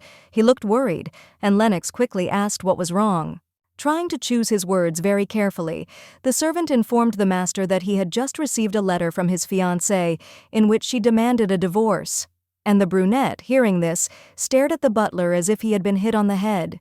Memories flashed before the man's eyes, when he, much younger, sat at the bedside and listened to the will of the dying lord, who wanted the heir to marry Maldenica Babeloa. And young Lennox frankly did not like this father's order. He at least partly believed in the dragon's curse and did not want to tie his fate to its heiress. Coughing desperately, the old man still found the strength to declare that this story was a load of crap. The Kanoa family had never been cursed by a vengeful lizard. Quite the contrary, a powerful immortal being graciously shared its power with the founder of this clan. But since no one knew how to control it, from the outside it looked more like an evil spell. That's why the family members were wasting away like candles for generations. But the main character was a real tough nut to crack. Whoever took her as a wife would become the father of real dragon people. Words cannot describe the enormous prospects this opened up for the lucky supposed father. Because when you can command the most powerful creatures in your home continent, you can easily capture at least it, and at most, the entire world. The elder Hessman dreamed of this more than anything else in the world. But alas, illness took him to the grave before the old man could realize his ambitions, so he passed them on to his son. Thus, Lennox's task was to gain the trust of the future mother of dragons, marry her, and do everything possible so that no one could interfere with this union. But it was even more important to break the will of Maldenica herself, to turn her into a submissive slave for her husband, because the power belonged to her, not to the groom, and she could easily get rid of anyone if she wanted to. The elderly duke wanted to add that if everything worked out, their family would become the most powerful in the entire world, higher than any emperors and kings, but he couldn't. He had already given up the ghost. However, Lennox remembered this order for the rest of his life, so after a short thought he respectfully replied, "Okay, father," and covered his parents' eyes with his hand. Naturally, after this the man would never have let Babeloa live his own life, so he ordered the butler to destroy the letter and continue living as if it had never existed. The old man might have been glad to do something like that, but he couldn't. As it turned out, the prudent Maldenica had added a warning in case the hated groom did that. It was as follows: "Just try to refuse to give me a divorce, and then the entire empire from the last beggar to the emperor himself will find out how you had an affair with my half-sister." This was a very serious threat even for him, but that was not all. The servant was going to dictate the second half, but the brunette irritably snatched the letter from him. In part 2, Babeloa warned that she had enough compelling evidence to permanently tarnish Gesman's reputation, so he'd better be smart and abandon all his plans. It is unknown what would have happened next. Perhaps the brunette would have gone into a furious rage and destroyed his own living room, but then a little girl came out from the second floor. It was the Duke's younger sister, Marissa. She had exactly the same hair, the color of raven feathers, but her eyes were more of a violet hue. As it turned out, the age difference between the siblings was colossal. The girl was a whole 15 years younger than her older brother and still continued to play with plush toys. At first glance, she was an ordinary child, like many others, but in reality, she had a shocking secret that would leave anyone speechless. In reality, she was a bastard. The late Gesman Sr. had an affair with an unknown woman from Asia, and from her unknown mother, Marissa inherited a strong character. Even excessively firm, perhaps, and also principled, after reading another novel, the little girl announced to everyone that every dirty cheater must die. If Lennox hadn't cared about his younger, illegitimate sister, he probably wouldn't have cared. But he did, and he was clearly wary of upsetting her. The man closed his eyes, collecting his thoughts, and then calmly announced to the girl that she had misunderstood everything. There was no romance between him and the blonde. He tried to convince his sister that there was nothing more than friendship with Maldenica, but the little girl was not convinced. She knew perfectly well that this was the most banal phrase from the lips of those who actually climbed into someone else's bed. And now this little girl, who was probably not more than 10 years old, began to scold her older brother in the style of, "Brother, how could you? Cheating is really, really bad." And this began to really irritate the usually cold-blooded Lennox. He endured the first few seconds, but then he couldn't take it anymore and angrily shouted, "I told you, I didn't cheat on her!" An awkward and painful silence fell as Marissa simply looked at her older relative, who was rubbing his temples and forehead with his fingers in irritation. In the end, the little brunette quietly declared that Sharia, Maldenica's sister, was a disgusting person, and walked back to her room, ignoring the shouts of her older relative. Gesman swore irritably and tiredly and rubbed his head. He clearly felt as if his skull could burst from the inside at any moment, and the faithful butler looked at the young master with an unreadable expression in his eyes. It was difficult to understand whether the old man sympathized with his master or whether deep down he felt real contempt for him, but in any case he was ready to carry out the order to cancel the divorce. The man tried to assure his subordinate that there would be no problems. Even after everything that had happened, he was not going to just give up and admit defeat. Gesman wanted to fulfill his father's ambitions at any cost and was ready to move mountains for this, but after that the camera showed the ancestral castle of the Babeloa clan. Most of its inhabitants were already asleep, but not the owners. The fat duke was incredibly furious that his lousy daughter had once again put the family in a bad light, and even dared to put forward some kind of demands. Hildegard, smiling a sly, fox-like grin, nodded in agreement, saying, "Yes, my dear, you are absolutely right. This scoundrel will soon be crawling at our feet again." When his lordship had calmed down and regained the ability to act with a cool head, he finally began to discuss the really important matter. His wife suggested that he not throw thunder and lightning in his reply letter, but simply agree, because that way they would frighten Maldenica even more. Hildegard believed that she would win either way. Either the hated stepdaughter would really leave the clan as she always wanted, or she would swallow her pride, return, and everything would return to normal. There had never been a case in the Empire where nobles officially renounced their last name. This would definitely create a precedent that would attract the attention of the sovereign himself, but the Duchess did not consider this something bad. The main thing was that the blonde would disappear, giving way to Sharia.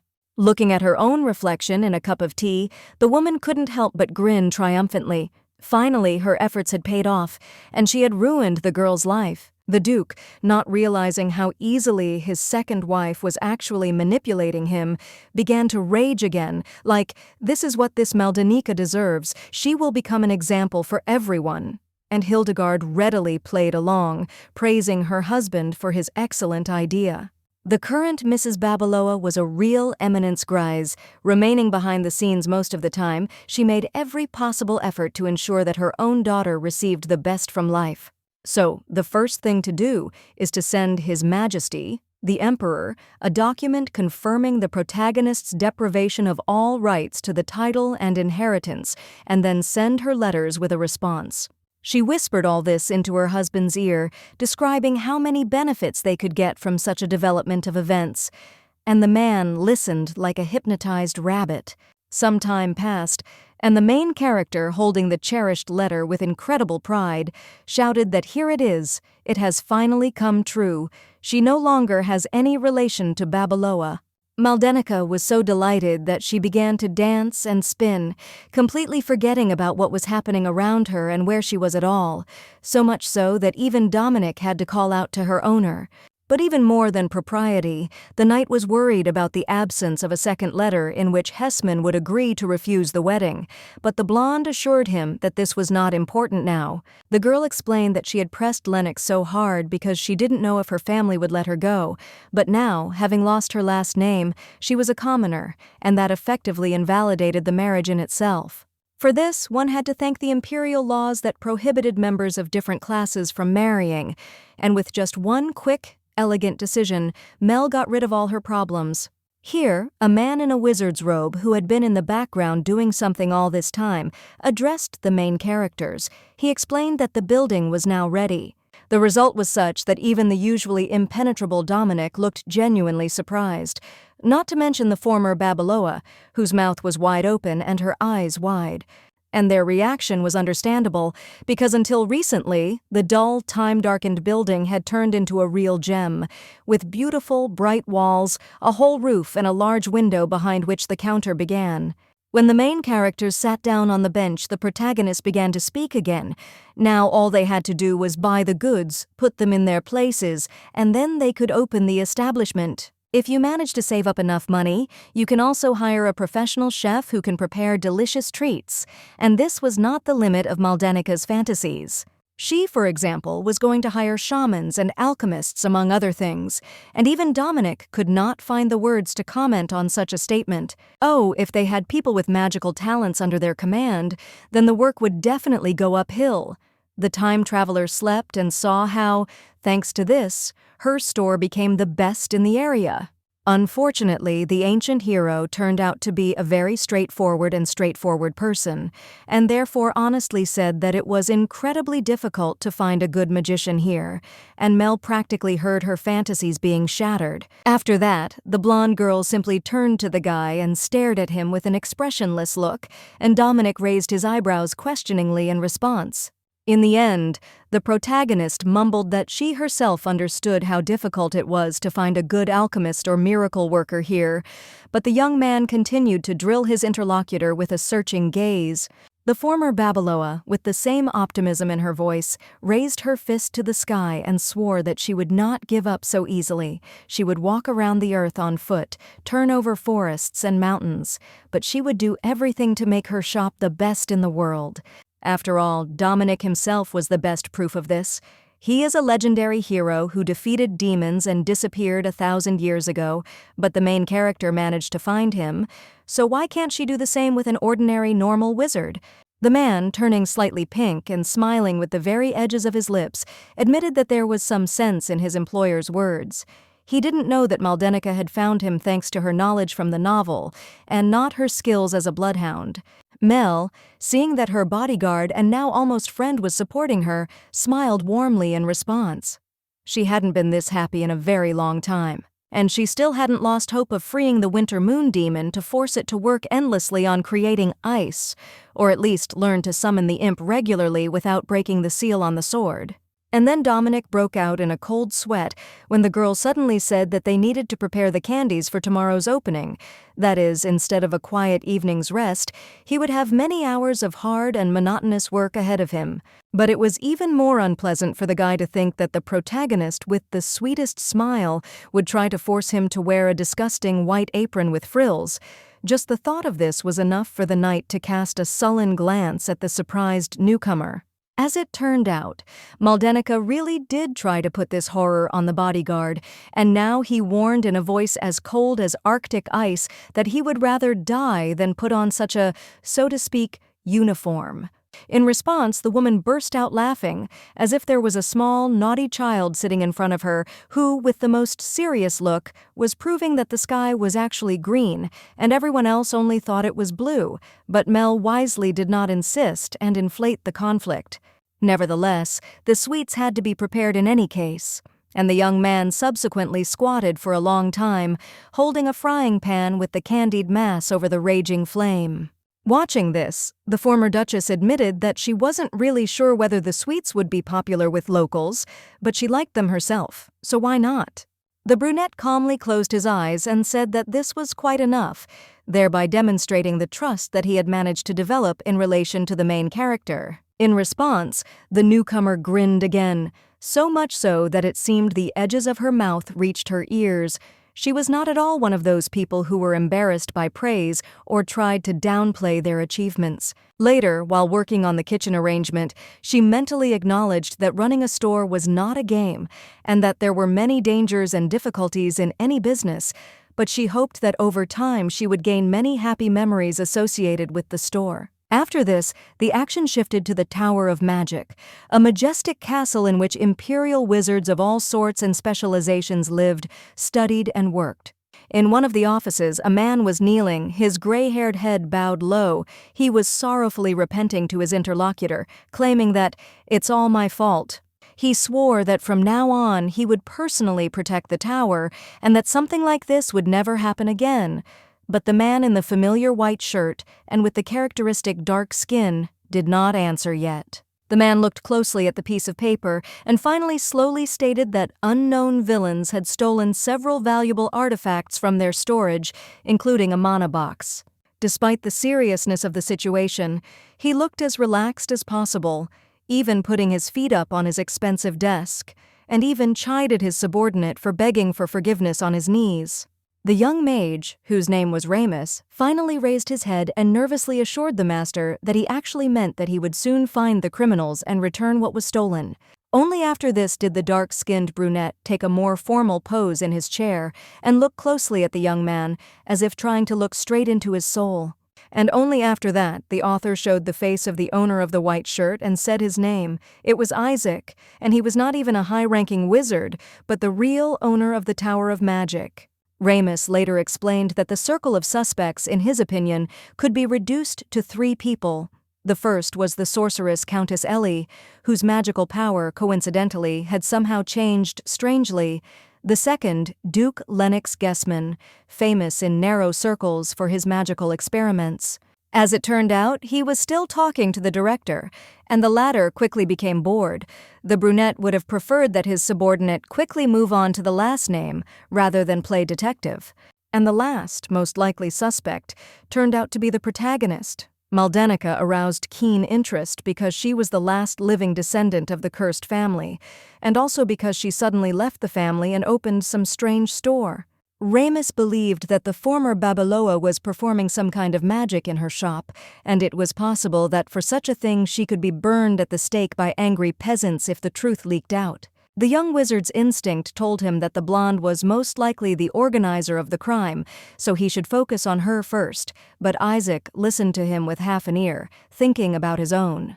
The dark-skinned wizard remembered very well how the main character demonstrated the blade during an argument with her fiancé, and even then it seemed to him that some strange energy was emanating from the weapon, and if you consider that Mel by nature serves as a conductor for special, pure mana, then the conclusions were promising. Besides, he could not forget the careless rudeness with which the blonde had sent one of the most powerful nobles to distant lands, and all this had aroused in him enough interest to want to take up the matter personally. The amazed Remus wanted to ask the master certain questions, but very quickly gave up and lowered his head. He never understood Isaac's whims and began to get used to the fact that his ways, like God's, were inscrutable. And the young magician also admitted in his thoughts that if some woman managed to interest the supreme sorcerer of the empire so much that he decided to personally come to her, then she was clearly an extraordinary person. The young man did not think that this was good, but he did not even suspect what a political storm was about to begin in the near future, because the teenager whom Maldenica had taken in turned out to be the emperor's youngest son. The young prince, almost knocking over servants and expensive furniture on his way, burst into his elder brother's office, and the first prince, a blue-eyed man with silver hair, froze over his desk. The man was clearly very busy, and the younger man's visit caught him at the most inconvenient moment. This was indicated by his sweaty face, his confused look, and the quietly spoken "Axion?" That was the name of the golden-haired teenager, and he didn't beat around the bush, but went and stunned his relative with the announcement that he had already found his future wife. The emperor's first son didn't answer, he just smiled reflexively, but it would be hard to blame him for that, because it would be rare for a person not to be taken aback by such a statement.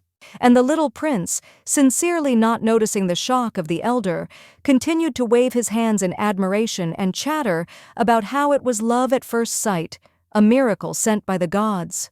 The platinum blonde was even more surprised when he heard that the prospective bride was actually older than Axion, but if the difference was only a few years, then that was okay. Bringing 10-year-old children together with 15-year-old teenagers was normal practice in the highest circles. The poor man died a little inside again when his little brother carelessly declared that his nameless passion was 10 or even 15 years older. He didn't ask. And when the boy added just as carelessly that Mel was a commoner, his sibling began to get openly angry, because where had anyone ever seen such a thing? A misalliance between an Imperial offspring and the rabble. The kid, still not noticing that his brother's smile had become completely unnatural, added with shining eyes that the protagonist had opened a store where she would sell various cool things. The blonde youth realized that he had completely lost touch with the outside world. Because when did businessmen even start inviting unfamiliar children to the openings of their enterprises? And then, like an avalanche, a nightmarish guess hit him. What if this mysterious woman was a swindler, trying to profit from a naive child, or even an enemy spy, gaining the trust of a member of the Imperial family? However, the man didn't have time to think about this thought properly, because Axion remembered that he had prepared a birthday present for him, and then soft music began to play quietly in the room. The eldest heir looked at the antique wooden box in his hands in surprise, before dispassionately noting that it was a nice gift. But the boy enthusiastically asked if his sibling was truly happy. He turned pink and opened his mouth when the first prince calmly replied that he, of course, liked the gift. He would have been happy with any item from the hands of the younger one. Then Axion waved his hands enthusiastically, remembering that Mel had told him the same thing, which meant that she really was very smart.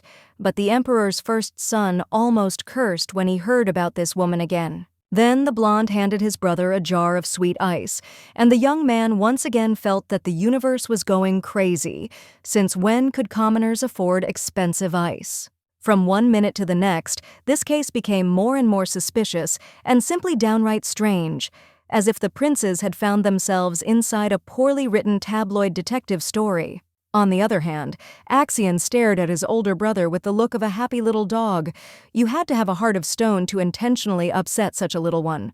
He couldn't wait to see his relative finally try the offered treat and say how it tasted. Wasn't it wonderful? The silver-haired boy did try it anyway, and although he didn't say anything, the little prince knew perfectly well that his brother also liked it very much. The first heir hastened to cover his face with his hand so that the boy would not see how his lips stretched into a grin of their own accord. The lemonade really did turn out to be tasty. On the other hand, it was a very convenient excuse to try to meet with the mysterious businesswoman, and Axion, of course, did not refuse help. And then the young blonde smiled as if a miniature sun had risen in the room, and added that the protagonist's cherished dream was to make all the children in the world happy. The man only stroked his head, but to himself he noted this interesting fact, that the main character wants to start a business with an audience in the form of children.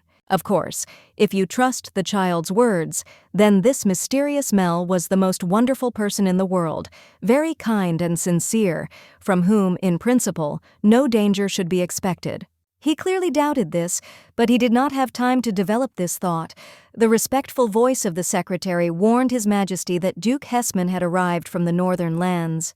As it turned out, Axion didn't like Lennox either, grumblingly calling him that scary duke, and when his brother explained that they had some common cause, he snorted contemptuously. He didn't even want to be in the same room with the brunette, so he resolutely went on about his business, and the first prince only waved goodbye to his little brother with a smile. Then the blonde youth with a serious face noted that his sibling was extremely capricious when it came to his social circle. He didn't like something about Gessman, and since then he avoided this nobleman like the plague. This also meant that Mel was an incredibly charming person to have managed to make Axion fall in love with her, but after that, the plot focused entirely on the meeting of the two characters. Lennox greeted the crown prince respectfully, finally naming his name, Cassian, and noted that they hadn't seen each other for a long time, and the platinum blonde agreed with this with an ambiguous smile, for he thought that the protagonist was not really a saint, but simply a hardened deceiver. From the subsequent conversation, it became clear that the Northern Duke had put together a large-scale business project aimed primarily at children, teenagers, and the elderly. Naturally, such a cunning and prudent man prepared a test sample to demonstrate to the sponsors, and Cassian even slightly opened his mouth in surprise. It turned out that the mysterious artifact was a bottle of perfume and a fountain pen, in beautiful gilded cases, sparkling with cleanliness, but overall completely ordinary. Gessman calmly noted that the design itself would be a breakthrough, but it was only one of the many advantages of the future product. The same pen, for example, had length measurements all over its surface. However, the gray-haired crown prince did not fall for Lennox's charm. Carefully taking the pen and twirling it between his fingers, the man noted that this thing would probably be inconvenient for children. Then the Duke, looking the prince straight in the eye, calmly asked, "What business did it have on them whether the goods were convenient and useful for the users? Their goal should be to make money, nothing more, and children and teenagers are the most convenient targets, since they always strive to imitate their elders in everything, so the profit of the business is guaranteed." But Cassian still doubted. Then the brunette added with an unusually sly grin that he didn't really care about the kids, since their parents were the true targets of the business. As Gessman himself put it, "They are the most loyal clients to our association," and at that moment the brunette resembled not so much a man as a cunning, hungry fox. Then Lennox added that he was going to start a business with the Babaloa clan, and the prince immediately understood which way the wind was blowing.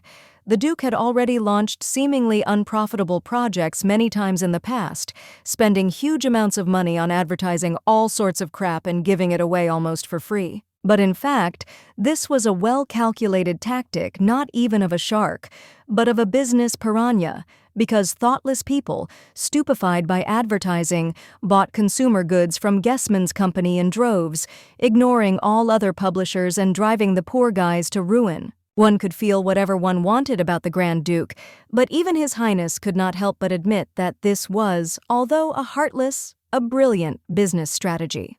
After thinking about it for a while, Cassian decided to carefully ask the question that was particularly troubling him. What kind of relationship does the brunette have with Mrs. Sharia Babaloa? When will it come to the wedding ceremony? Lennox calmly and briefly replied that he would only marry her older sister Maldenica, and the prince gave him a look in the style of, "Are you really taking me for a fool now?" After a moment's pause, the platinum blonde declared that in that case, Hessman would be better off staying away from the Duke's younger daughter, because after all, the eldest should be his legal wife. As it turned out, the prince had heard scandalous rumors about the potential breakup of the aristocrat with his legal bride, so he advised him to give up these games and not tarnish the reputation of both women. Lennox lowered his eyes meekly and admitted that Maldenica had begun to behave very strangely, to the point that unpleasant gossip had already begun to spread among the people. In response, Cassian tiredly put his fingers to his face and simply asked, "If Gessman so stubbornly wanted to marry the blonde and not her sister, then why doesn't he act like a gentleman and protect the dignity of his woman? Ultimately, you don't need to throw your clothes into puddles so that a lady can cross without getting dirty. Basic good and respectful behavior has not been cancelled." Hessman stared at the Imperial heir with a face as if he suddenly and very strongly wanted to go to the toilet, but his upbringing and the importance of the situation did not allow him to ask for permission.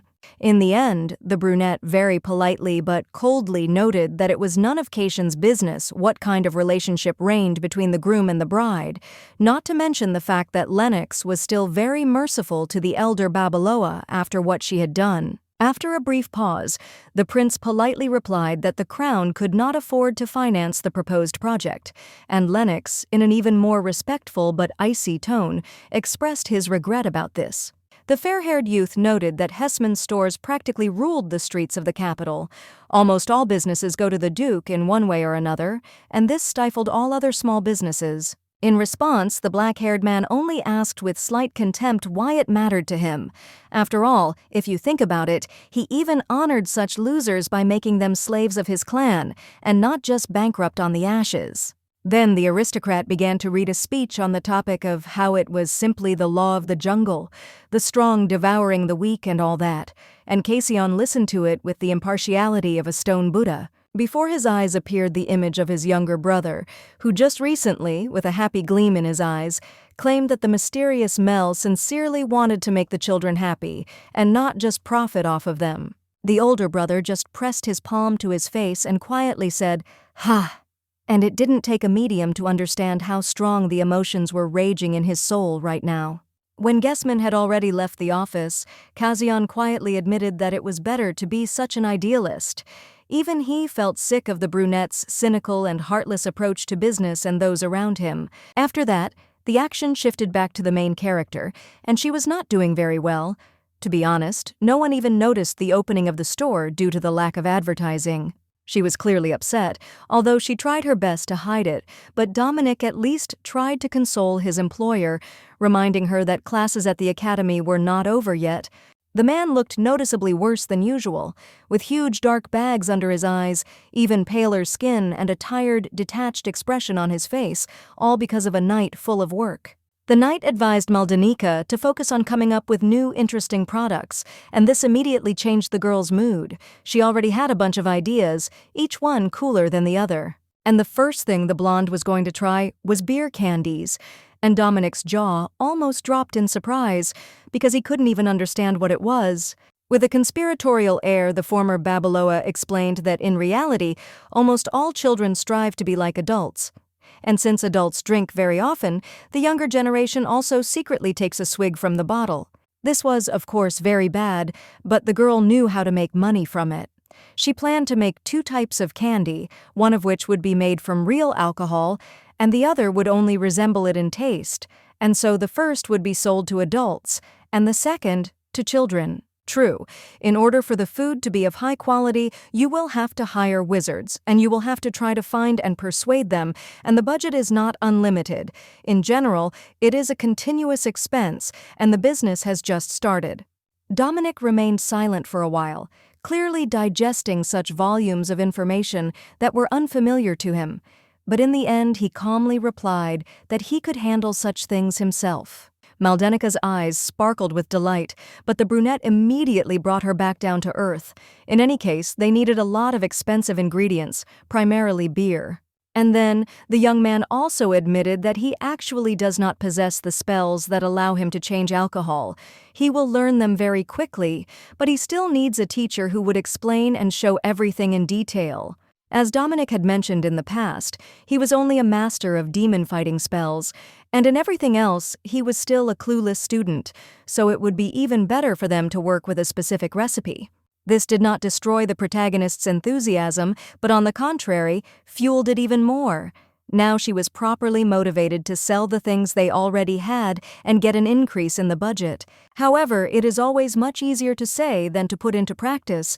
Until now, only the wind had been blowing in their store, driving a few fallen leaves in front of it. After a long and awkward pause, the protagonist said that since there were no underage buyers on the horizon yet, why not take advantage of this to get to know the neighboring merchants? And then the audience was shown a still unknown girl who was working on an empty barrel. Sweat was running down her face from fatigue, and there was a huge, dark bruise on it. Naturally, it was with her that the main character decided to make the acquaintance first, approaching with a friendly smile and offering a large lollipop as a gift. The woman with the black eye was very surprised when she found out that Mel owned a shop next to the academy. After all, there had always been useless ruins in that place. But of course she didn't refuse the gift. The girl carefully brought the treat to her mouth, took a timid, quick sample, and couldn't hold back a sigh of admiration. The taste was good enough that the stranger instantly warmed up and declared that the blonde's shop must be incredibly cool to make things like that. Then the time traveler again began to explain the basics of her business, and again things went with difficulty, because the local resident could not understand what was being discussed. At some point, the woman asked a strange question about whether everything was okay with the protagonist, and Maldenica was even taken aback. Such an ordinary phrase sounded so suddenly and unusually out of context. The girl opened her mouth but then remembered something and very awkwardly avoided answering, saying that everything was fine, there was nothing strange, and this only made the former Babaloa even more wary. It is unknown what this awkward conversation would have ultimately led to, but then the strange woman finally decided to introduce herself. As it turned out, her name was Lily. She worked in an establishment with a simple name, Lessa's Tavern, but for some reason it made the main character freeze, no worse than a clap of thunder overhead. The worker explained that this place was located next to the same academy, but they had gone too far from it, and it was as if a switch had been flicked in the blonde's head. It was a real gift of fate. She had just thought about where she could find a supplier of alcohol for making sweets, and then suddenly such luck. So Mel immediately asked Lily to introduce her to the employer. The protagonist's face turned completely pink, and her already bright green eyes became even brighter and shinier, like a pair of emeralds, and that's not to mention her happy smile. The brunette with the bruise was very confused. On the one hand, she clearly didn't want to drag a stranger from the street to her workplace, but on the other hand, how could she resist such a little son? Then the readers were shown how Maldenica sat with a bored look, propping her head up with her hands, because it turned out that the tavern owner had fallen ill and was absent. But almost immediately after this, Lily sympathetically added that it would be better for the protagonist to come tomorrow, closer to lunchtime. The lady promised to appear just at that moment. And now Mel was bored out of her mind in her own little shop before she noticed Dominic, and decided to share with him the good news about the tavern nearby. The man was generally glad to know that the solution to the beer candy production had been found so quickly, and that was why he couldn't figure out why the blonde was frowning so much. As it turned out, the newcomer was not blind at all and clearly noticed both Lily's anxiety and discomfort, as well as her huge bruise under her left eye. And all of this led to very bad thoughts. Whatever Lessa's Tavern was hiding, it was clear that something very bad was going on there, and now Maldenica clearly wanted to figure out what exactly and not just make a deal. After this, the action immediately moves to the next day, when the protagonist has already talked to Lessa herself, who turned out to be a pale and dejected middle-aged woman. She generally appreciated the idea, but was not going to help, because she planned to close the tavern. The main character asked with sincere surprise and even fear why this was so, and the faithful Dominic watched the conversation with an icy face, carefully remembering every word. In response, a completely different voice said that the reason was some racketeers, and the former Babaloa turned around sharply, even more frightened by the unpleasant turn of the conversation. The voice, as it turned out, belonged to Lily. Now she didn't even try to pretend to be cordial and optimistic, and looked very much like a wet, beaten sparrow. The reason turned out to be a gang that was in charge in the area, nicknamed the Red Pirates. These thugs demanded huge amounts of money from all the shops and taverns in the area and beat up customers as punishment for underpayment. The corrupt guards did nothing to stop these scoundrels, who were rumored to be sponsored by some aristocrat, and since the bandits also possessed magic, the common burghers had no chance of dealing with them. For protection, they demanded no less than $5 million from their own tavern, an absolutely enormous sum even for Maldenica, who was accustomed to luxury. So Lessa gave in, and the criminals were supposed to show up for the tribute any minute, but Lily didn't even have time to finish saying this when the door shook from the noise, and a rough voice demanded to let them in. The worker was frozen with horror, and her mistress rushed to the protagonist, begging her to hide quickly before all these villains burst in and did something terrible to the noble lady. Lessa took Maldenica and her companion to another room and assured them that everything would be fine. The tavern was closed, there shouldn't be any confusion. The main thing was that the guests themselves remained as quiet as a mouse. Of course, Dominic, being a legendary warrior, was not afraid of any bandits and wanted to fight them, but the innkeeper forbade him to even think about such an option. The Red Pirates would go completely berserk if they suddenly found out that one of their victims had let strangers in, and this was said so heatedly that the main characters did not have the courage to argue. For several minutes the blonde and the brunette sat obediently in the room until a strange and terrible noise began outside. Just loud swearing quickly turned into screams, and then the sound of things being broken was heard. As it turned out, some thug attacked Lily and started beating her up, and this angered Maldenica to such an extent that she instantly forgot all her orders and hit the thug on the head. It seemed as if the world itself had come to a pause. Everyone present froze. The workers stared at the protagonist in horror, and the thug who had been hit very slowly rubbed his neck and began to get to his feet. But the main character not only wasn't scared, but even said with cold contempt, "Get up, freak, and turn around. I'll at least look at your disgusting face."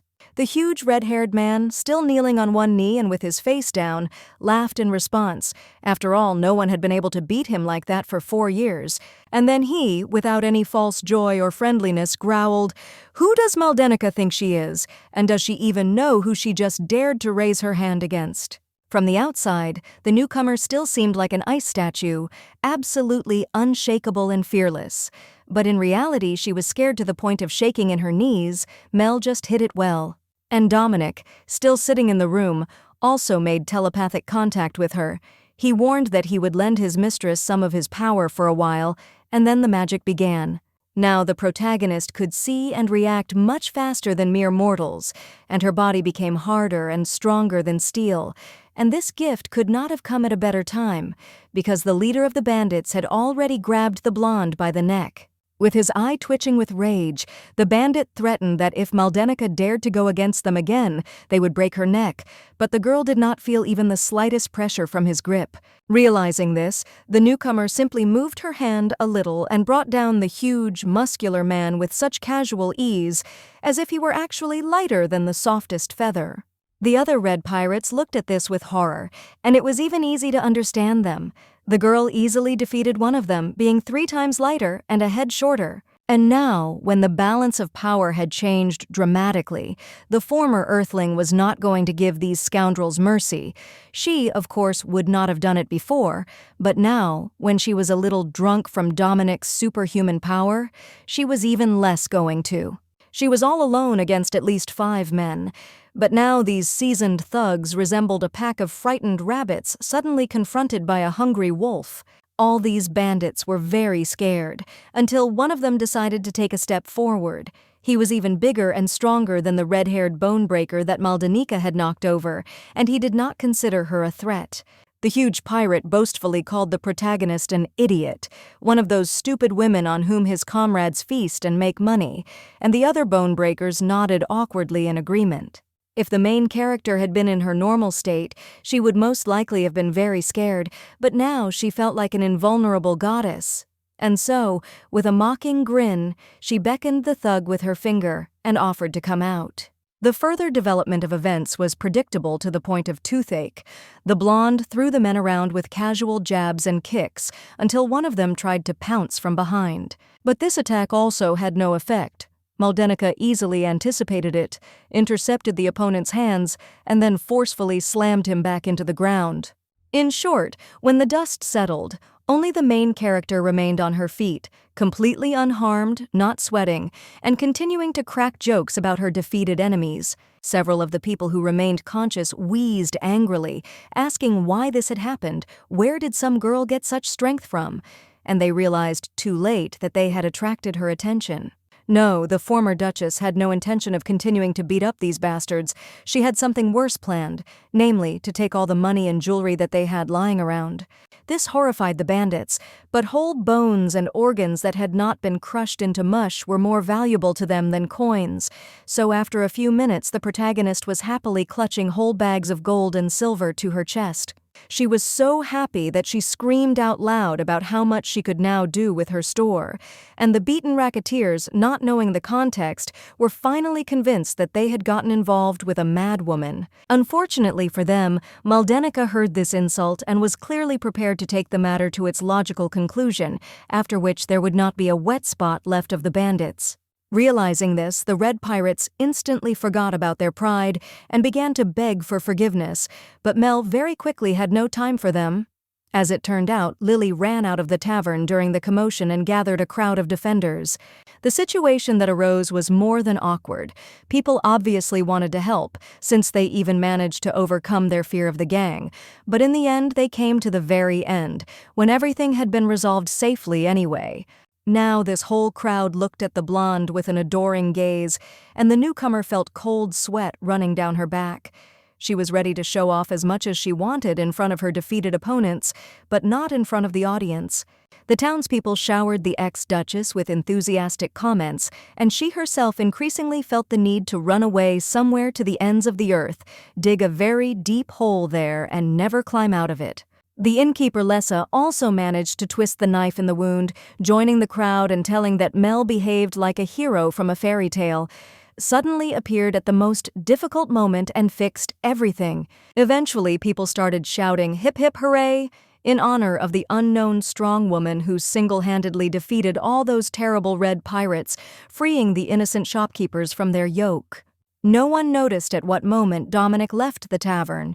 He simply very quietly approached Maldenica from behind, threw his black cloak over her shoulders, and congratulated her on a job well done. But the woman, to put it mildly, didn't care about this. She wanted to do a good deed, not without it, but so that now she would be honored and people would rush to carry her in their arms. And then, as if from under the ground, a journalist appeared and began to shower the blonde with questions. So the newly minted heroine decided to retreat, citing sudden fatigue. But then she took a closer look at her interlocutor, recognized his distinctive outfit, glasses, and notebook with notes, and felt as if a switch had been clicked in her head.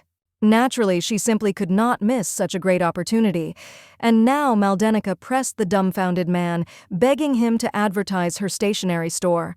The words flowed from her mouth like raindrops from a cloud. She was in a hurry to tell all the possible advantages of her establishment, and the writer did not have time to write down or even understand what was said.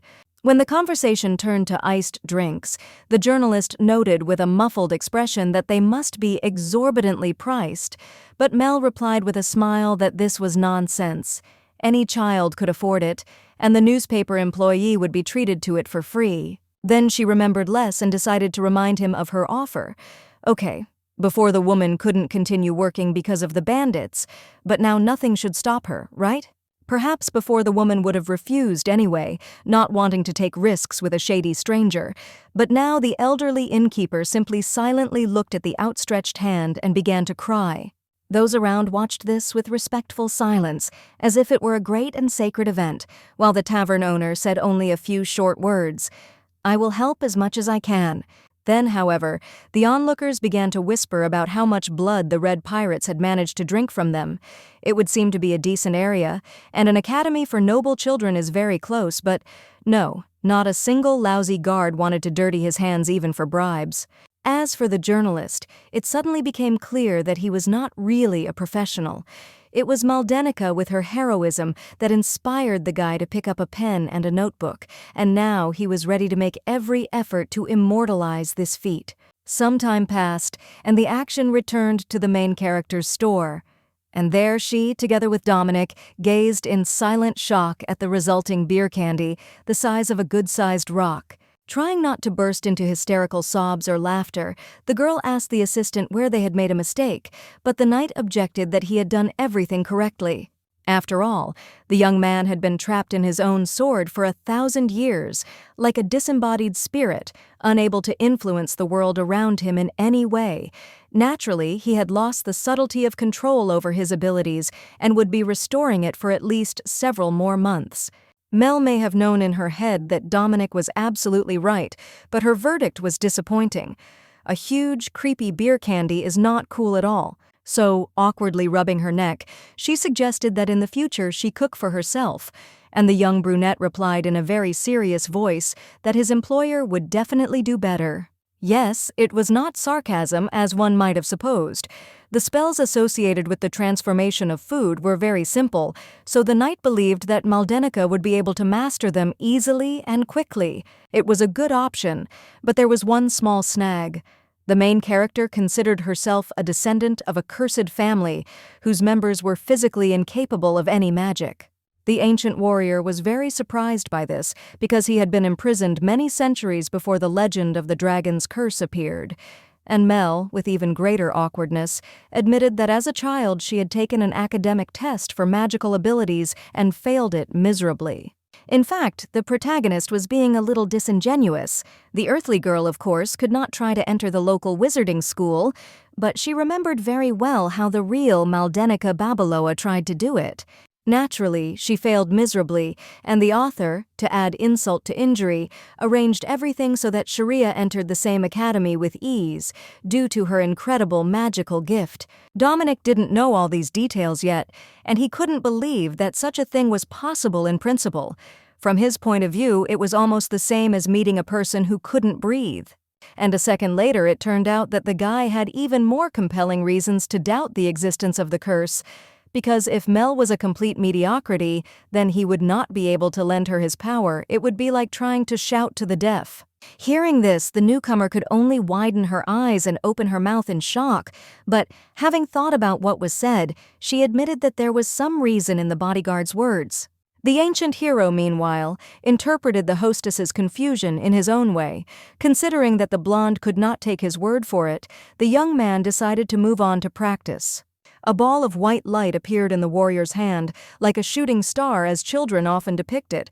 He asked if Mel could see it, and she hummed. Then the man added that the yellow light meant that the viewer had mana, but the protagonist was surprised, because she saw the ball of light as snow white. This surprised the guy even more, so much so that for a few seconds he simply lost the power of speech. And when he returned it, he declared that a source of pure mana was hidden in Maldenica's body. The night sorcerer launched into a long explanation. Each wizard in this setting has a certain specialization, like elemental magic or something else, but the source of energy is always mana, born in the heart of the user. However, the so-called pure mana was an energy of a completely different kind. In fact, it was the transformed life force of the user, and this caused shock to the newcomer. No. Not because she was even theoretically capable of witchcraft, but because once she used up her mana, she would simply die.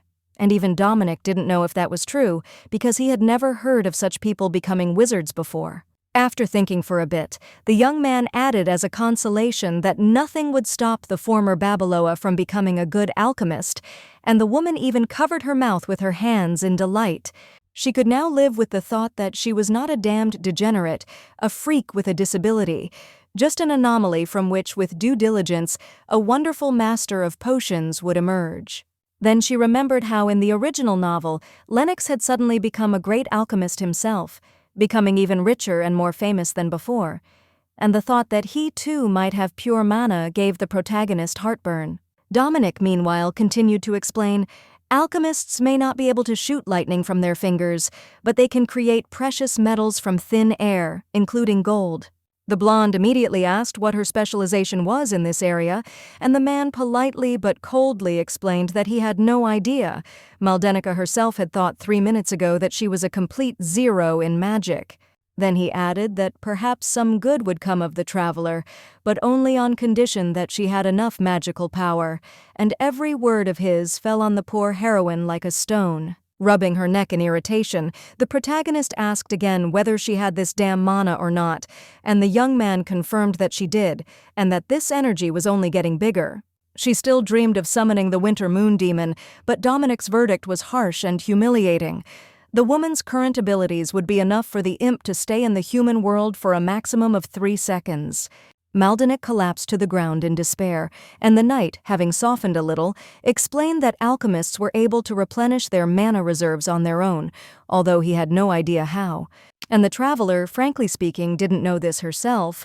There were very few alchemist characters in the novel, and the only one who achieved mastery was Isaac, the head of the magic tower. And the protagonist had no idea how to approach him now.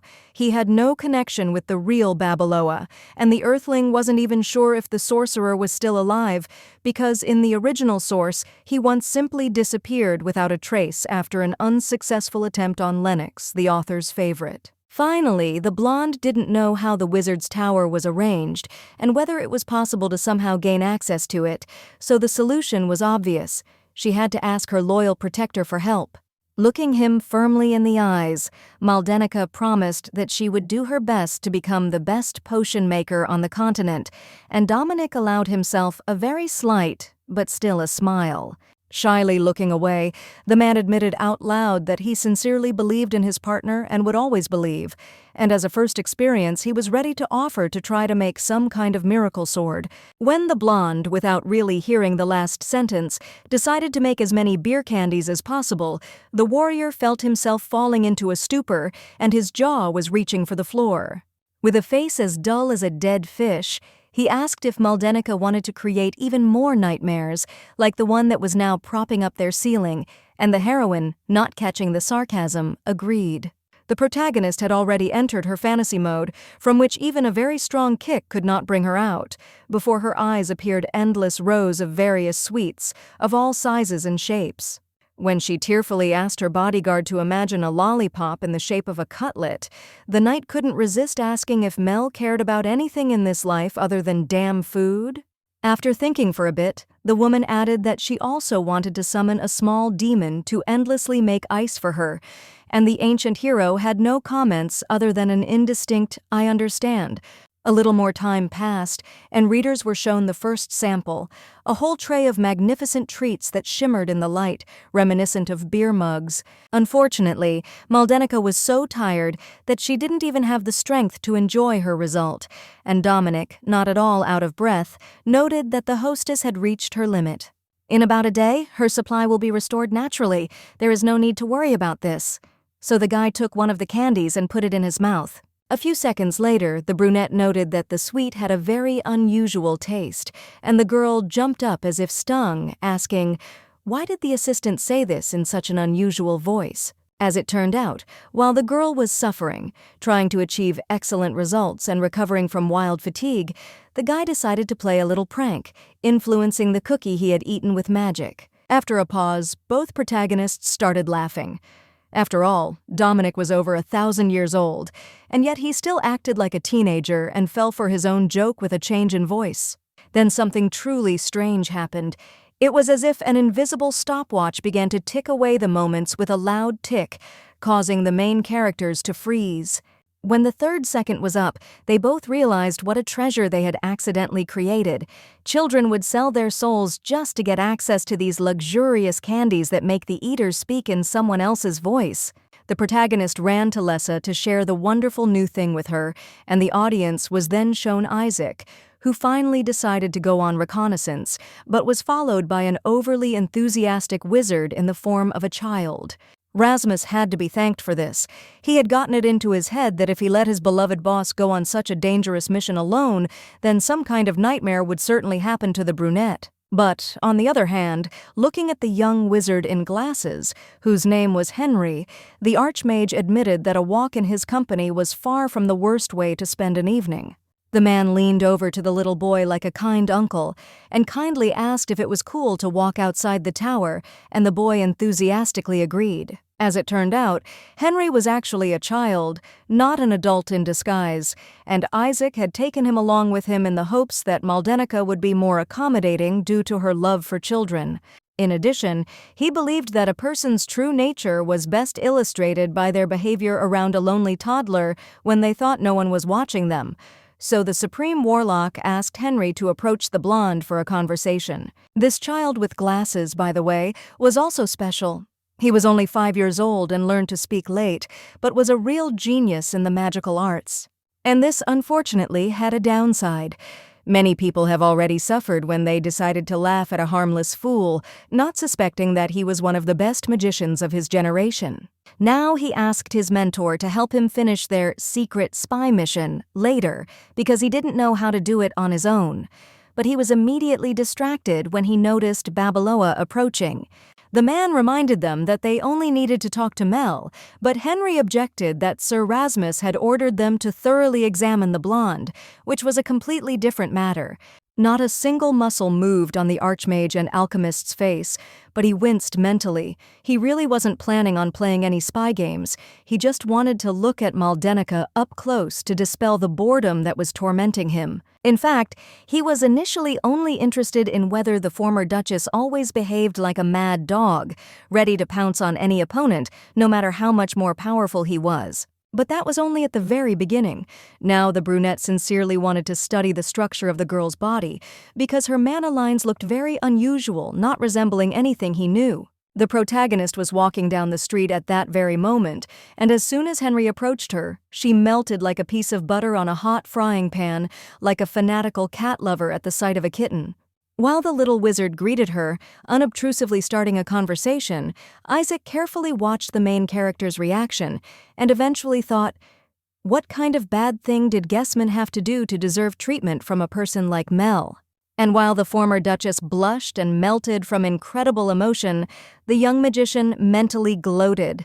How easy it was to subjugate her, he didn't even have to make an effort. The baby asked his sister out loud to play with him, but in reality he just needed to touch her in order to be able to scan the mana lines of his interlocutor. If it had been an adult man or woman in his place, the protagonist would have long ago suspected something was wrong, but she simply lost her mind as soon as she started talking about children. She herself took the hand of her young interlocutor and added in a friendly manner that little Henry must love to study, and the bespectacled wizard almost fainted from such words. The boy recoiled in horror, not understanding how the guinea pig could have found out such a thing, and the girl kindly explained that there were calluses on his small, delicate hands. And so the roles changed imperceptibly. Now it was no longer the young sorcerer who felt himself to be the superior party, but Maldenica, without realizing it, terrified him. And the author's footnote helpfully explained that the protagonist was prepared for almost anything. Her truly bottomless bags contained things for any occasion. After rummaging around in it for a minute, the woman pulled out what would best suit little Henry, a beautiful, well-made pencil case, and even with an inscription in the language of the Forerunners. To an ignorant person, this sentence would mean nothing. It would seem like just scribbles. But the learned child immediately translated to himself the beautiful inscription, "The truth will always set you free." As it turned out, this was something like a motto of the Wizards of the Tower, and this was enough for the boy to begin to treat the main character as a saint, and not a dangerous stranger. And when the blonde also offered Henry to accept pencils from her, he almost lost consciousness. After all, the sages of the past wrote their great treatises with them when no one could even think about pens, and that's what he does himself. Because of this, the young sorcerer finally became convinced that Maldenica had somehow found out who he really was, but in reality, of course, the protagonist did not know this. And when he asked how the former Babaloa could know so much about him, the girl with a sinister grin answered that it was the secret of her special ability. Leaning down very close to Henry's ear, Mel explained in a whisper that she knew what children dreamed about, and this revelation made the bespectacled boy mentally scream in horror. An adult wizard, or even an ordinary person, would not have been impressed at all, but the bespectacled man, with all his witchcraft skills, remained a 5-year-old boy, and from his point of view, this was truly creepy. Now he was sure that the main character was in fact a deadly monster, a nightmarish seducer, and as long as she was alive, every child in the world was in great danger. He was already mentally praying, calling for Mr. Isaac to come to his aid, when someone's voice shouted, "Henry!" from afar, forcing both characters to turn towards the sound.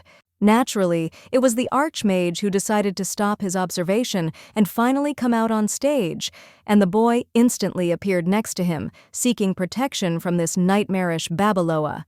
With his sculpted muscular frame, cocoa-skinned skin, piquant moles, and black, carelessly tousled hair, the High Mage looked stunning.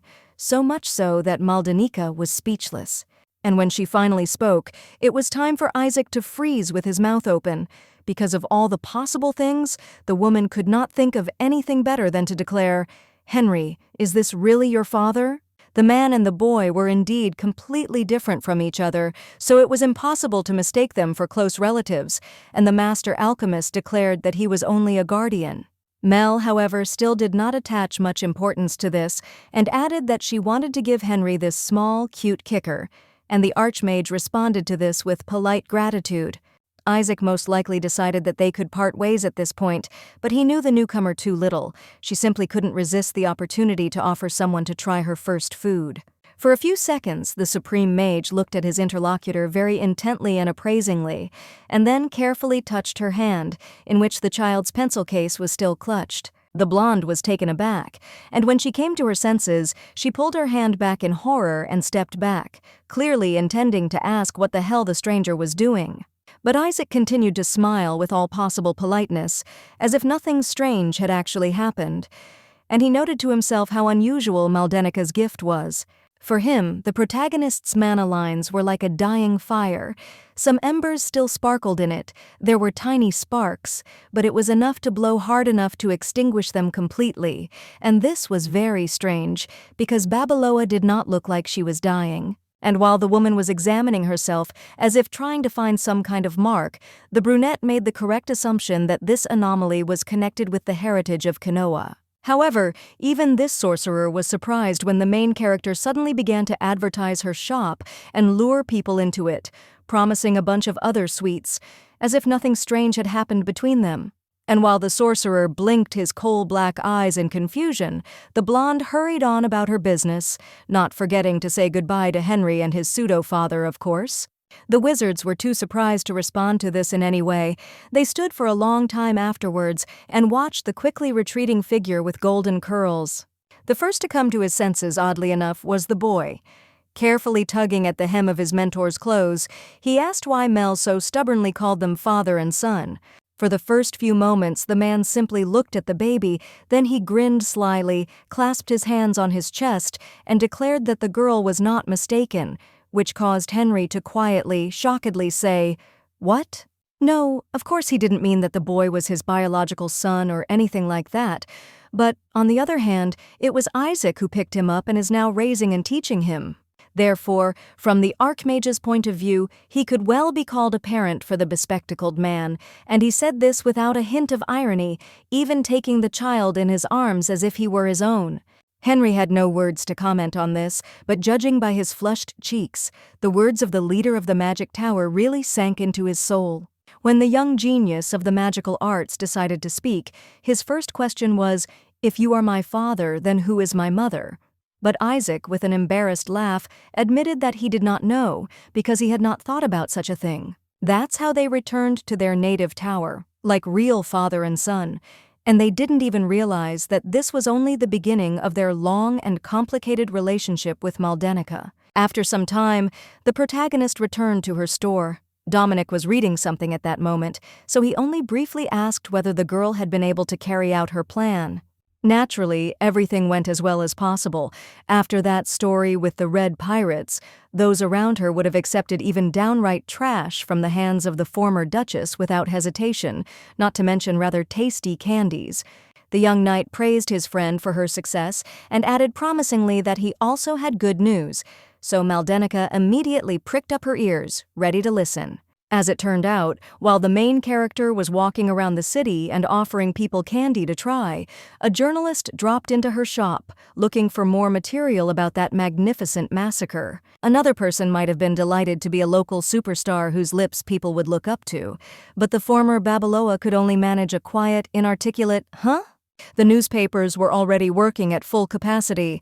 People did not have time to turn the page without one loud headline being replaced by another, even if it was telling the same story, and the witnesses interviewed, of course, did not mince words during the interviews. They were very vocal in their praise of Maldenica, describing in vivid detail how she had beaten up a gang of racketeers, just like children retelling the events of their favorite superhero comics. No, it wasn't Dominic who told the protagonist, generously giving her a speech. It was the woman herself who opened a fresh newspaper and read out loud everything that the locals had managed to make up about her. As it turned out, it was the product of a company that is famous for its exploitation of bikes, exaggeration, and outright lies. But at least they mentioned the store. Moreover, it managed to get information about funny beer candies which, if eaten, will change a person's voice, even if only for a short period of time. And they didn't forget about drinks with ice. For local residents, this was an unaffordable luxury, but the newspaper promised that in Mel's store, any of them would be able to buy a glass of cold, sweet treat. This delighted the main character so much that she immediately began to praise the article, forgetting how just a minute ago she had accused its creators of loving ducks. And Dominic, judging by his crooked smile, did not miss this irony. The time traveler decided to cut out a fragment of the article and save it as a keepsake, when it suddenly dawned on her, Duke Gessman and Babaloa would probably read this, and what would happen then? The ancient hero gave an uncharacteristic mocking laugh and assured her that there was absolutely no need to worry about that, so Maldenica asked why. Then the man recalled how, long ago before the incident with the release of the demon, he had bewitched the surveillance group, forcing them to never pay attention to the blonde again, so that the enemies would simply accept the article as fiction. And to be even safer, he made the bloodhounds think that the protagonist is an empty-headed fool who only knows how to do stupid things and squander money, so there will definitely be no danger. But the more he spoke, the clearer it became that the young man was simply lying. He was taking revenge on Maldenica for all her jokes and attempts to make him work hard. Having finished sulking at the harmful Dominic, the girl once again carefully examined the article with the praises and asked out loud, "Will this material now reach the academy?" The main character replied that it would be very strange if none of the neighboring kids heard about it, and the young man explained that this was actually very good. Very soon they would have no end of kids wanting to see the super strong ant. You didn't have to be a legendary warrior who defeated demons and saved the world at just 17 years old to understand how right Dominic was. The author very clearly showed a ring of children's faces, each of which had glowing eyes. Naturally, they discussed the protagonist and what she had done to the Red Pirates. The kids couldn't wait to come and see this mysterious superwoman, and the teacher's ban only fueled this thirst. They would most likely have already run away straight from class. But one girl reminded them in a timid voice that they were not talking about an aristocrat like her and everyone else present, but about a commoner. A modern earthling would not understand the essence of the problem at all, but they were children of feudalism. They were accustomed from their earliest years to the fact that people are not born equal and that the nobility is superior to the common people in everything, and therefore the story about the exploits of some shopkeeper clearly smacks of fiction. In addition, the little girl reasonably noted that even a real nobleman would have a hard time dealing with a whole crowd of experienced thugs accustomed to shedding blood, especially in splendid isolation, as the same newspapers write. This was enough to make the opinion of the noble children turn around 180 degrees.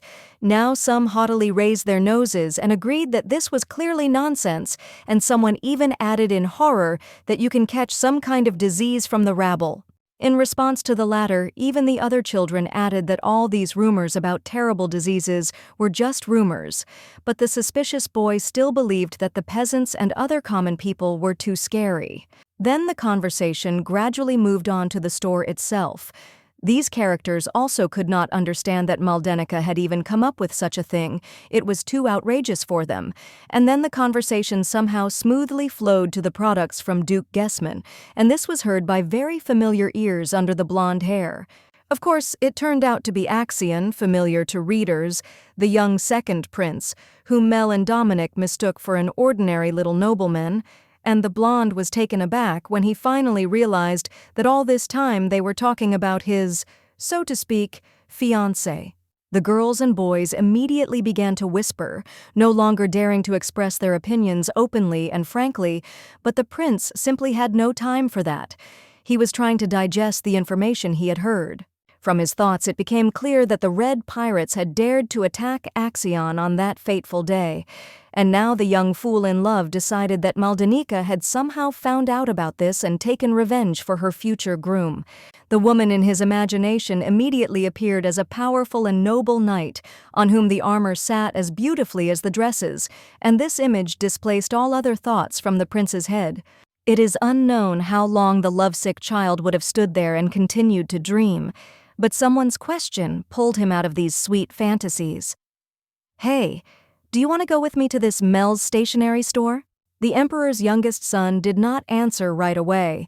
He measured his new interlocutor with a long look, thinking about the fact that this guy had been transferred to their academy quite recently. The boy was about the same age as Axion, but his name was Carrot. He had black hair and eyes the color of spring ice. Overall, he looked very much like a younger version of Dominic or Lennox, although he looked much friendlier than them. And the prince, unlike most, knew that this boy was not an ordinary child, but a secret agent of the Wizard's Tower, who had infiltrated the academy on a secret mission from the adult aristocracy. Recently, small nobles have started to mysteriously disappear in the capital, and only those who possessed witchcraft. Some villains were behind this, and thanks to Carrot, it was already possible to successfully prevent a tragedy twice. He had the ability to easily knock down grown men, but even the young agent admitted that the Red Pirates were a very dangerous group, primarily because many of them were sorcerers themselves. That's why the boy couldn't understand how an ordinary store owner managed to defeat all these thugs, but he was clearly determined to find out in the near future. So far, Carrot could only note that the mysterious Mel was a very strong and, as a result, dangerous person. It was even possible that she was the leader of the child kidnappers, and the battle with the pirates was in fact a fight between two hungry sharks for territory. Action, despite his general knowledge of the interlocutor's identity, had no idea what he was thinking about, so he innocently agreed, especially since Maldenica had long asked him to visit her with his friend. After this, the boys agreed to warn the mistress by letter and visit her together at the first opportunity, and then the readers were shown the huge Imperial castle and fragments from the message of the younger prince to the elder. The young prince, with the innocence typical of children, asked Xiong to go with him to this store, promising that he would definitely like it, but the gray-haired youth's face was not affected by such news and offers. Having finished sighing, the man mentally reproached himself. He had unforgivably delayed the start of the investigation into this strange shop and was now reaping the fruits of his careless slowness. The first prince took a pen, wrote a few short words on the paper, "I will follow you," and then sent it to his little brother via carrier pigeon. Now he was going to find out exactly what such a strange and powerful man was doing near the academy. From the young man's reflections, it became clear that the old emperor had a very numerous offspring. At different points in his life, the sovereign had produced 8 children, but almost all of them died at a young age from strange diseases, so that their number was reduced to 2. Jian was the second eldest, while Axion was the youngest, born 8th. But despite such a huge difference in age, the royal brothers were incredibly close to each other. The gray-haired youth stared at the portrait of himself in his imperial robe next to his younger brother for a while, until he mentally swore an oath to make Mel's life hell if she ever offended the young prince. And then he casually ordered his servant to bring him the teleportation scroll. The young sovereign was now not going to waste even a second. He put aside all his business and prepared to immediately move to the vicinity of the Maltund Academy. After this, the action returned to the time traveler and her faithful bodyguard. They were both standing behind the counters, waiting for the first customers, when their attention was drawn to the question, "So this is the place?" Maldenica raised her eyes in surprise when she realized who exactly she was seeing in front of her. It was the memorable blonde kid who preferred to earn bruises rather than give his old box to his mysterious offenders. They looked at each other in shock for perhaps a good half-minute until they finally came to their senses. The former Babeloa took a step forward, politely greeting her little friend, and he ran up with his arms outstretched in delight. The beauty of the moment was spoiled only by the fact that the woman, for the life of her, could not remember the name of this little golden-haired hidalgo. Mel was not even sure that she had ever heard him say his name. The prince himself came to the rescue.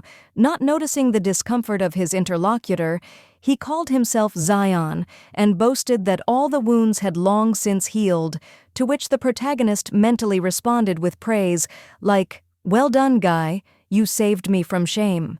And the blonde, without moving from his place, hastened to add that he had brought a friend, as he had promised, and showed Carrot standing at a distance, who now looked much colder and more wary. True, in his excitement he slightly mangled the young wizard's name, calling him Carotom, which sounds very similar to the English name for carrots, and the brunette corrected the prince with slight indignation. While the boys were arguing and bickering over how Axion always mangled the black-haired boy's name, the protagonist was trying to digest the fact that children, real little children, had actually come to her stationery store. The main character, one might say, drowned in her fantasies from joy. It was as if she had been transported to her native South Korea, where everything was so familiar, habitual, and understandable, unlike this fantasy Middle Ages. At first, she was going to engage the kids in games so that they would have a great time, and then, as if in passing, offer them to try those very beer candies that would make the young consumers a little more like adults. At one point, she quietly called out to Carrot and Axion, drawing their attention to her modest person, and then she spread her arms, smiled very warmly, and happily announced, "Welcome to Mel's stationery store." At least it didn't work with the little brunette. He was not a child first and foremost, but a special agent of the Tower of Magicians. And now he was coldly and intently studying the suspicious woman, trying to understand what her secret was. He quickly came to the conclusion that Maldenica was an absolutely ordinary woman and did not represent anything serious in a fight. But her servant, Dominic, looked much more dangerous, and it was even stranger that he somehow ended up under her thumb. Thinking about all this, the young magician came to a terrible guess. What if the blonde is actually so smart and powerful that she is able to perfectly hide her true power from those around her, pretending to be an ordinary girl? While Mel cooed at Zion, asking him what he loved and wanted most, Carrot mentally rolled his eyes and sighed deeply. This dim-witted prince had managed to swallow not only the hook, but also the line and sinker, and in such a short time. From the magician's point of view, the emperor's offspring looked like a complete idiot, babbling some nonsense, a lovesick fool with a besotted look. And the brunette was sincerely surprised how one could be so stupid, even if he drank a love potion, for example. At this point, the point of view shifted to Askion and Maldenica. The fair-haired boy noticed some strange things, and the woman kindly explained that they were soap bubbles. She never had time to test this product, but why not arrange a small experiment together? And the prince, of course, agreed, and with such enthusiasm that Carrot almost cursed out loud. It was as if a switch had been flipped in his head by a terrible guess. In fact, Mel is a bloodthirsty mad scientist conducting cruel experiments on children, and now he needs to escape at any cost and report the danger to his superiors. Now he would not even think of treating the blonde with contempt or condescension. On the contrary, fear settled in the heart of the young wizard, and when the heroine looked intently straight at him, the brunette felt his insides turn cold. Naturally, the protagonist was never the monster that the young agent's wild imagination had managed to paint her as, and noticing that the second boy was looking straight at her, the former Babaloa only smiled kindly. But from this sweet look, a lightning bolt seemed to run down Carrot's spine. He decided that the situation had become too dangerous, and now he needed to stop the bloodthirsty child killer with his spells at any cost. Fortunately, it didn't come to blows on the spot. Instead, the audience was shown children and adults standing on the street, facing each other, like cowboys and outlaws from old Wild West movies. The protagonist took out a jar of soapy liquid and innocently suggested that they begin the entertainment, and the young wizard belligerently clenched his fists and ordered them to begin, with such fervor that even Axion raised his eyebrows in confusion. The blonde brought a wet stick with a round hole at the end to her lips, carefully breathed on it, and a flock of beautiful soap bubbles, shimmering in the light of the setting sun, flew into the air. It was such an unusual and beautiful sight that even Karat was taken aback, unable to bring himself to carry out an attack. As for the prince, he was simply fascinated and reached out to the bubbles with his hands. As soon as he touched the soap figurine for even a moment, something even more unusual happened. It burst, but did not disappear without a trace, but turned into a beautiful flower of a soft pink color. And soon the rest of the bubbles began to turn into similar flowers. Like beer candies, this trinket contained simple but funny and beautiful magic. Carrot, judging by his surprised pink face, even agreed with this. He unclenched his fists, forgot about all his worries and bad assumptions about Mel, and now could only watch the petals in fascination. Because of this, among other things, the young sorcerer did not notice how the protagonist approached him from behind, with a bottle and an offer to try to create the bubbles himself. The kid clearly understood deep down that there was nothing dangerous in Maldenica, but he was too proud to admit it right away, so he continued to convince himself that the bubbles should be tried, but only to see if they were dangerous. Having carefully examined the offered vessel, the young sorcerer quickly felt a weak charge of magical energy in it, and also realized that the product was not yet for sale due to the lack of a label. Slowly raising his wand to his face and exhaling to the general laughter, Carrot felt very strange. After all, initially he just wanted to make sure that there were no dark spells here. However, now the brunette felt as if he was in a dream, a joyful, happy dream where delicate pink petals were flying everywhere, softly falling to the ground. Having felt this properly, the previously wary and cold agent of the sorcerer's order finally allowed himself to openly blush and smile with delight, as befits an ordinary child. He himself didn't know where this strange, warm feeling came from, but there was no doubt that the newcomer had managed to win herself another friend and ally, almost without making any effort. However, this blissful moment did not last long. Then Karat stared in horror at his own hands, realizing how much and impermissibly he allowed himself to relax and immerse himself in fantasies. Then Maldenica came up to him and asked if the kid had enjoyed the entertainment, and the brunette, turning even redder, looked at the girl with fear and indignation. The protagonist clearly interpreted this silence in her own way, so with a radiant smile she explained that it was a flower gift, clearly implying a transformation trick. After a few minutes, Carrot felt real horror. His increased heart rate, uncharacteristically strong emotions, and other things that were too suspicious to be natural. Chaotic, screaming thoughts were born one after another, like fry and caviar. Now the guy began to think about why someone like Mel needed to go into conflict with the Red Pirates at all. But instead of asking the question point-blank in a menacing voice, forcing the vile witch to confess to all her crimes and taking her to prison, the young brunette asked if Babaloa could do something similar again, and when he realized what he had blurted out, he covered his mouth with his hands in fear. Now Carrot had turned completely red, like a ripe carrot, and he had finally convinced himself that Maldenica was a deadly and cunning sorceress, because how else could it be explained? Then the main character offered the first visitors to try some slush, and the young wizard interpreted this as some kind of dangerous poison, and then mentally swore to avoid trying it at any cost. As it turned out a little later, it wasn't even the possibility of dying that scared the boy, but the fact that the blonde could enchant him with this mysterious potion, forcing him to be her crazy admirer, like the unfortunate Prince Axion. In the end, it turned out that the sinister slush was nothing more than an ordinary treat, albeit a very tasty one, and Carrot naturally tried it. Later he might start cursing himself for an attack of willfulness, but damn how delicious it was. And while he was struggling with himself, Zion continued to talk carelessly to Maldenica. In particular, he admitted that people like her always behaved kindly towards him. And that is precisely why he would like the protagonist to become his wife. And Dominic, realizing in which direction the conversation was going, hastened to leave with an emotionless expression on his face.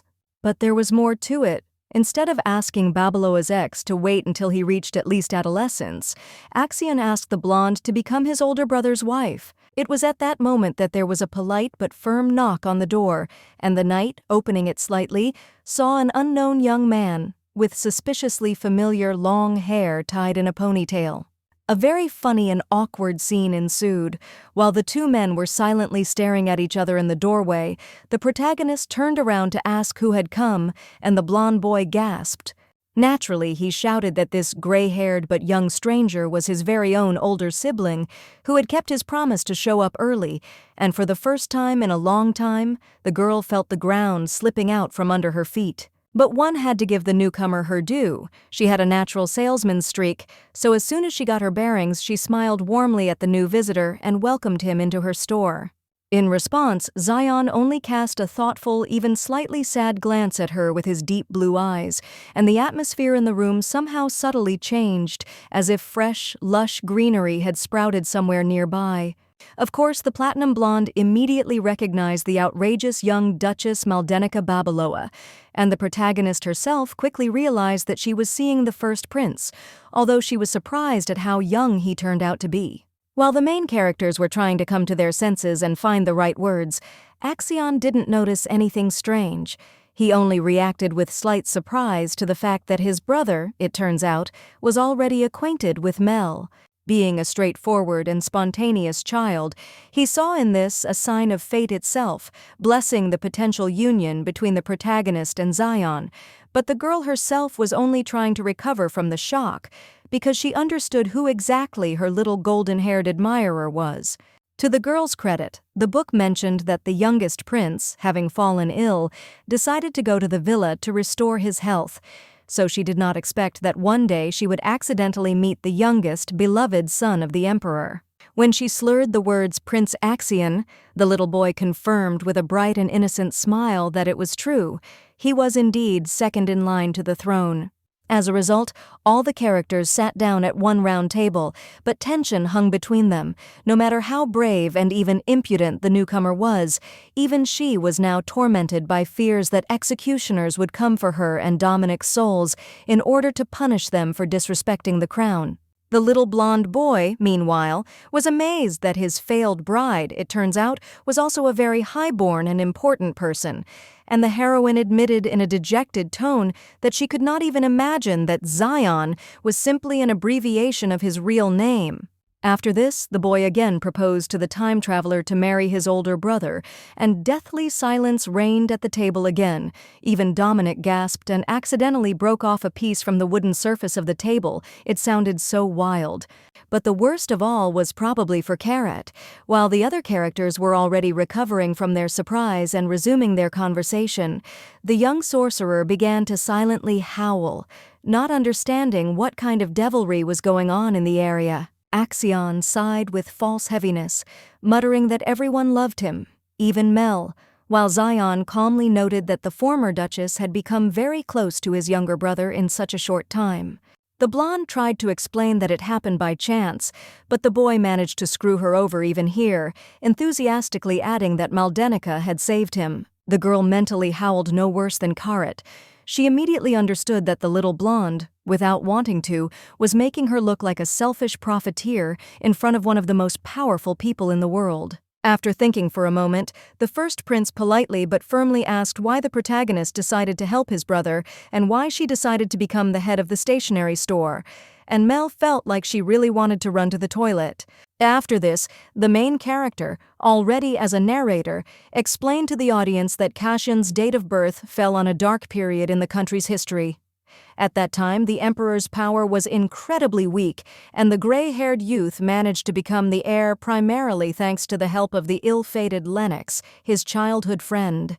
He later graduated from the academy with excellent grades, demonstrating incredible talents. Even if he had been born an ordinary nobleman, the silver-haired man could easily have become the greatest prime minister in the history of the state. Naturally, the author made him fall in love with Sharia Babeloa by organizing a love triangle between her and two friends, although, to be fair, Guessman was never that close to the future sovereign. Naturally, the protagonist desperately did not want to have anything to do with this sickening story, so she clearly decided to divert the storm from herself by meekly saying that the stationery store was just a dream. She failed many times until she finally realized that she no longer wanted to have anything to do with big business, that dark ocean full of bloodthirsty sharks, but would much rather do something less significant but pleasant, bringing joy, and, technically, she did not lie a single word. Her only truly desired reward was children's laughter. As long as the children were happy, she herself would be at the height of bliss, and that was all she needed. Of course, she wouldn't mind even if His Highness decided to visit the shop from time to time, and she mentally added that even if Cassian didn't believe it, then so be it, she didn't want to do any business with him. Well, okay, she could ask for one small favor, but Maldenica hadn't voiced it yet. Axion, who had clearly heard the vulgar rumors about Mel and was now indignantly asking his brother to scold all these gossips, interrupted the conversation. However, Zion did not pay any attention to this. Instead, he harshly but reasonably reminded that the protagonist would not be allowed to live and work in peace. She had developed too bad a reputation and many high-ranking enemies. The former Duchess of Babeloa took a long time to respond, trying to decide whether she should take the words as a warning or a disguised request, before replying, "I won't be naive, and you will also be my enemy?" After some thought, the eldest prince allowed himself to smile slightly, bow his head, and calmly remark that, no, he was not interested in confronting the main character for now. In response, Maldenica only said, "That's how it is," and smiled very broadly and sincerely, as if the conversation had been about some kind of good-natured friendly joke all this time, and not about life and death. And then finally, the most precious, most long-awaited moment for the protagonist arrived.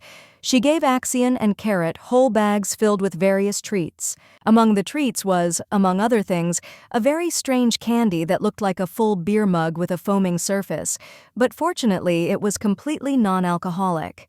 The black-haired boy said that was impossible, and Babeloa instantly knew from his eyes that he was the perfect client, the kind of kid who desperately wanted to look older but was hesitant to cross a taboo, so she told him in detail how she made these sweets. Seeing how the little wizard's cheeks turned pink, the newcomer directly stated that he looked happy, and when she added that the sweets also had a small magical effect, Carrot, together with Axion, could no longer contain themselves and squealed with delight. Very pleased with the effect produced, the woman advised the boys to definitely try it, check the effect, and, as if by chance, asked about advertising among the other kids. Naturally, the younger prince agreed without hesitation, almost wagging his tail with delight, while the young wizard only looked away, but his scarlet cheeks betrayed the true emotions of his master completely. As it turned out, she had a gift for Prince Cassian too, but it certainly wasn't a playful candy, for this man was distinguished by rare perfectionism and a very strong attachment to his relatives. Because of this, and because of his status, the white-haired youth was incredibly cautious in his acquaintances and very rarely got close to anyone on a personal level, excluding his father and brother. And when his nanny and sisters died, the poor guy began to suffer from nightmares. The traveler had no idea whether the Imperial family was being haunted by an evil fate or some completely mortal killer, because even the author of the original story did not write about it, but fortunately, she could help with the nightmares. In addition, in the book, Sharia became a living emotional support for the gray-haired prince. Every time she stroked him, his fears retreated, which became the basis for Cassian's love. But Maldenica was going to influence the course of events a little. Returning from the second floor, where many things were stored that were not yet ready to be displayed on the shelves, the protagonist solemnly demonstrated to the high-born guest an elegant dream catcher, seemingly made of silver.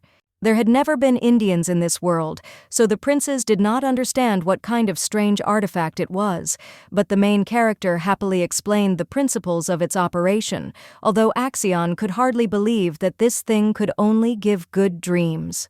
The girl easily admitted that it might be hard to believe in something like that, but the artifact was indeed useful, and the brothers measured her with deep, thoughtful looks. The gray-haired youth quickly sensed the magic power in the catcher, and the protagonist lied that it was woven by a novice wizard.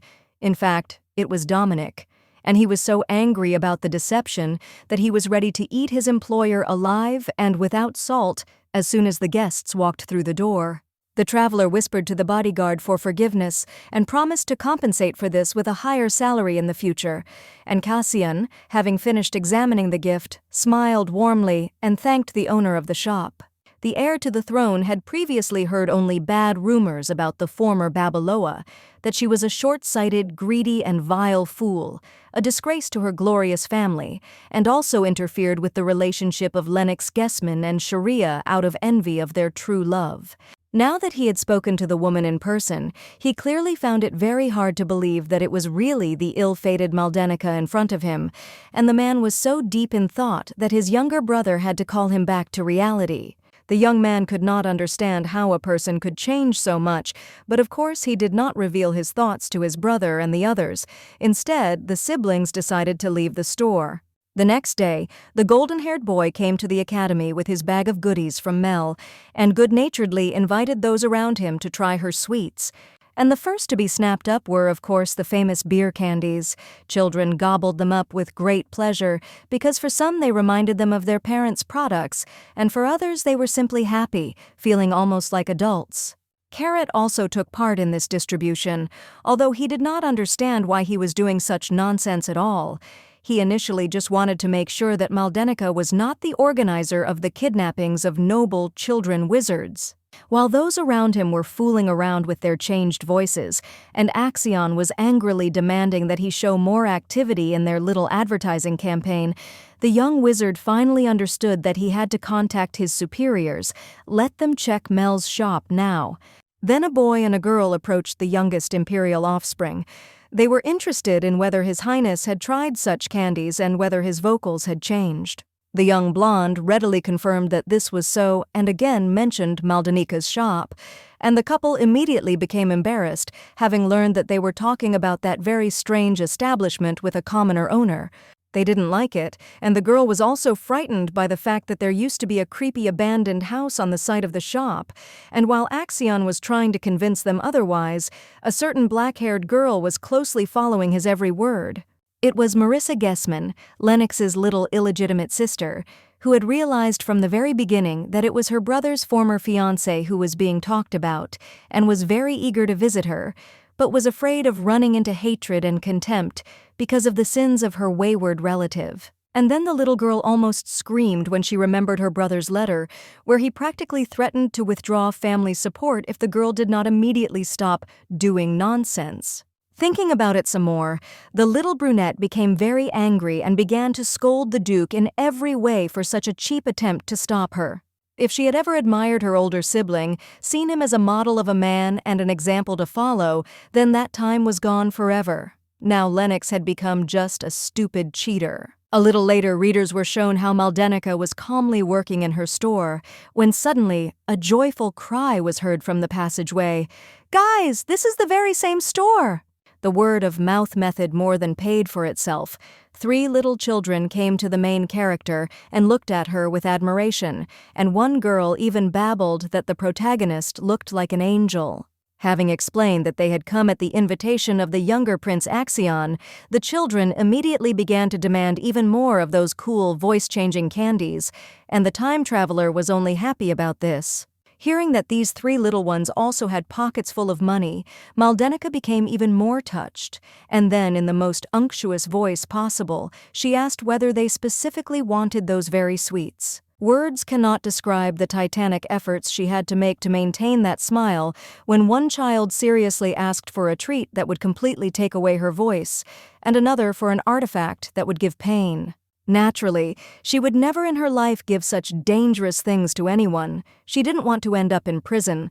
But you can't explain that to kids, so the blonde tried a more subtle method of persuasion.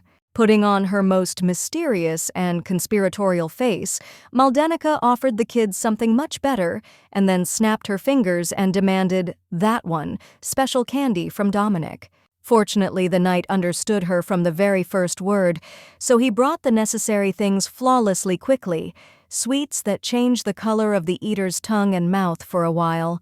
Overjoyed, the children began to praise the hostess, claiming that she was not even an angel, but simply a genius. And the blonde again felt a chill run down her spine from the puzzled look of the true creator of delicacies.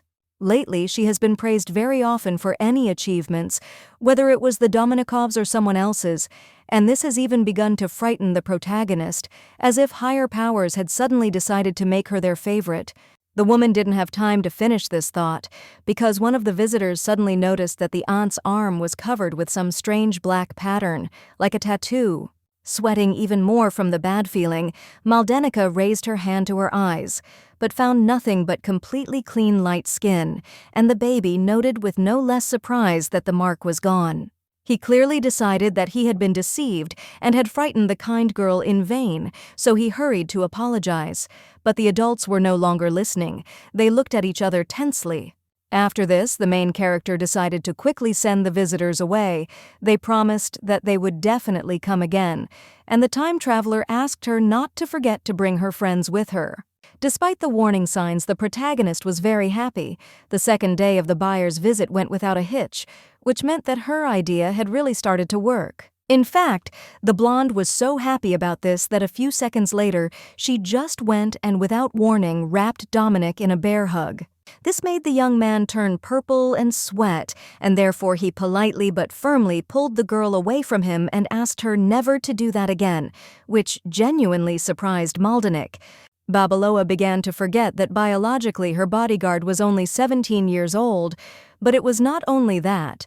As it turned out, the knight also took an oath to the gods that he would certainly remain celibate until he married someone. The newcomer was taken aback by this confession. After all, she had hugged Dominic simply as a friend, without even thinking about any perversions. So what the hell had bitten him? Offended, the blonde said, "I heard you. And if that's what you want, then live your whole life in chastity." But the scandal didn't have time to flare up, because someone else suddenly entered the store. It turned out to be Marissa Gessman. After reading various books, she decided to disguise herself as a stereotypical spy, with a black mask on half her face and a black cloak with a hood, but this only made her look more suspicious. While the main characters were trying to figure out what this meant, the girl took a ripe, red apple out of her bag, held it out with trembling hands, and explained in the same weak voice that this gesture meant an apology. To say that from Mel's point of view, this situation seemed incredibly strange would be a huge understatement, but since her interlocutor was a child, Babaloa did not have the audacity to offend her by refusing. The blonde accepted the apple, but in order not to remain in debt, she handed the mysterious visitor a golden, star-shaped lollipop. Marissa almost burst into tears, not understanding why the main character would even show such feelings towards her, and the protagonist, kneeling down, explained that all children deserve affection and love. By the way, she never recognized the sister of the failed groom, so she telepathically asked Dominic who this guest could be, but the brunette indifferently replied that he had no idea. It could be a stalker. There was no need to guess, however. The little brunette herself took off her mask and hood, said her name, and tearfully asked for forgiveness for all the shit that her older brother had managed to do with his mistress. Now that Marissa was convinced that Maldenica was an angel in the flesh, she felt even more ashamed for Lennox, and for the main character too. After all, what kind of freak do you have to be to not be embarrassed by such a kind little angel? The former Earthling thought with longing why all cheaters behave in such a stupid and brazen manner, flaunting their disgusting relationships after a while, or not even trying to hide them in the first place. Out loud, she tried to convince young Gessman that she shouldn't ask for forgiveness for other people's crimes, but the girl didn't seem to hear it. She shared that she had been watching the protagonist for some time. She saw how genuinely kind the former Babaloa had been to those 3 children, and she was convinced that all the bad rumors were completely false, and then she abruptly and forcefully pulled the hood back over her head. Marissa was so embarrassed that she simply couldn't continue talking, so she ran away, apologizing for it and promising to come back some other time. The main characters watched her go in silence for a while, until they finally admitted that this girl was completely different from her selfish and cruel relative. Specifically, Maldenica made a silent promise to herself: when little Gessman appears in her shop again, she will receive so many sweets as a gift that any sad grimace will immediately disappear, giving way to a smile. After this, the action moved to a completely different place.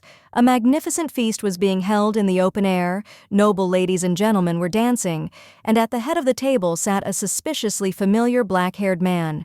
Naturally, it was Lennox himself who decided to throw another ball, and numerous guests discussed his riches with delight and envy. For example, a real magic tree growing among ordinary plants in the garden. Then it turned out that the elder Hesman was planning to establish good relations with a certain magical kingdom, which made an even greater impression on the aristocrats. This state enjoyed the glory of being the homeland of legendary heroes. The Duke himself pretended that he wasn't there at all, just standing there with his arms crossed and his eyes closed, but his thoughts were floating in completely different spheres. But in fact, he was carefully catching every word that was said. Almost every aspect of his plan went off without a hitch, except for the contacts with the aforementioned magical kingdom, where Lennox was shown the door in no uncertain terms, much to his disappointment.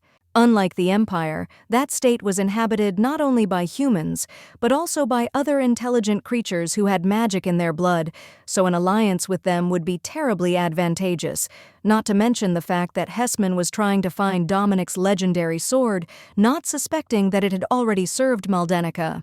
If he could enlist the support of an army of dwarves, elves, and mermaids, and also subjugate the greatest warrior in history, then the brunette would become the most powerful man in the world even without the dragon children, and then the Imperial crown would be easier to pick than a ripe fruit. Lennox would have enjoyed these fantasies for a very long time, reveling in his own genius and exceptionalism, if someone's childish voice, as if in response to all these thoughts, had not asked, "Mom, but isn't the owner of the magic tower better than him?" It turned out to be a little aristocrat, whom his mother decided to take with her to the reception, and this young man, like Marissa and Axion, clearly saw the rotten insides of the main antagonist, hidden behind the image of a refined and rich nobleman.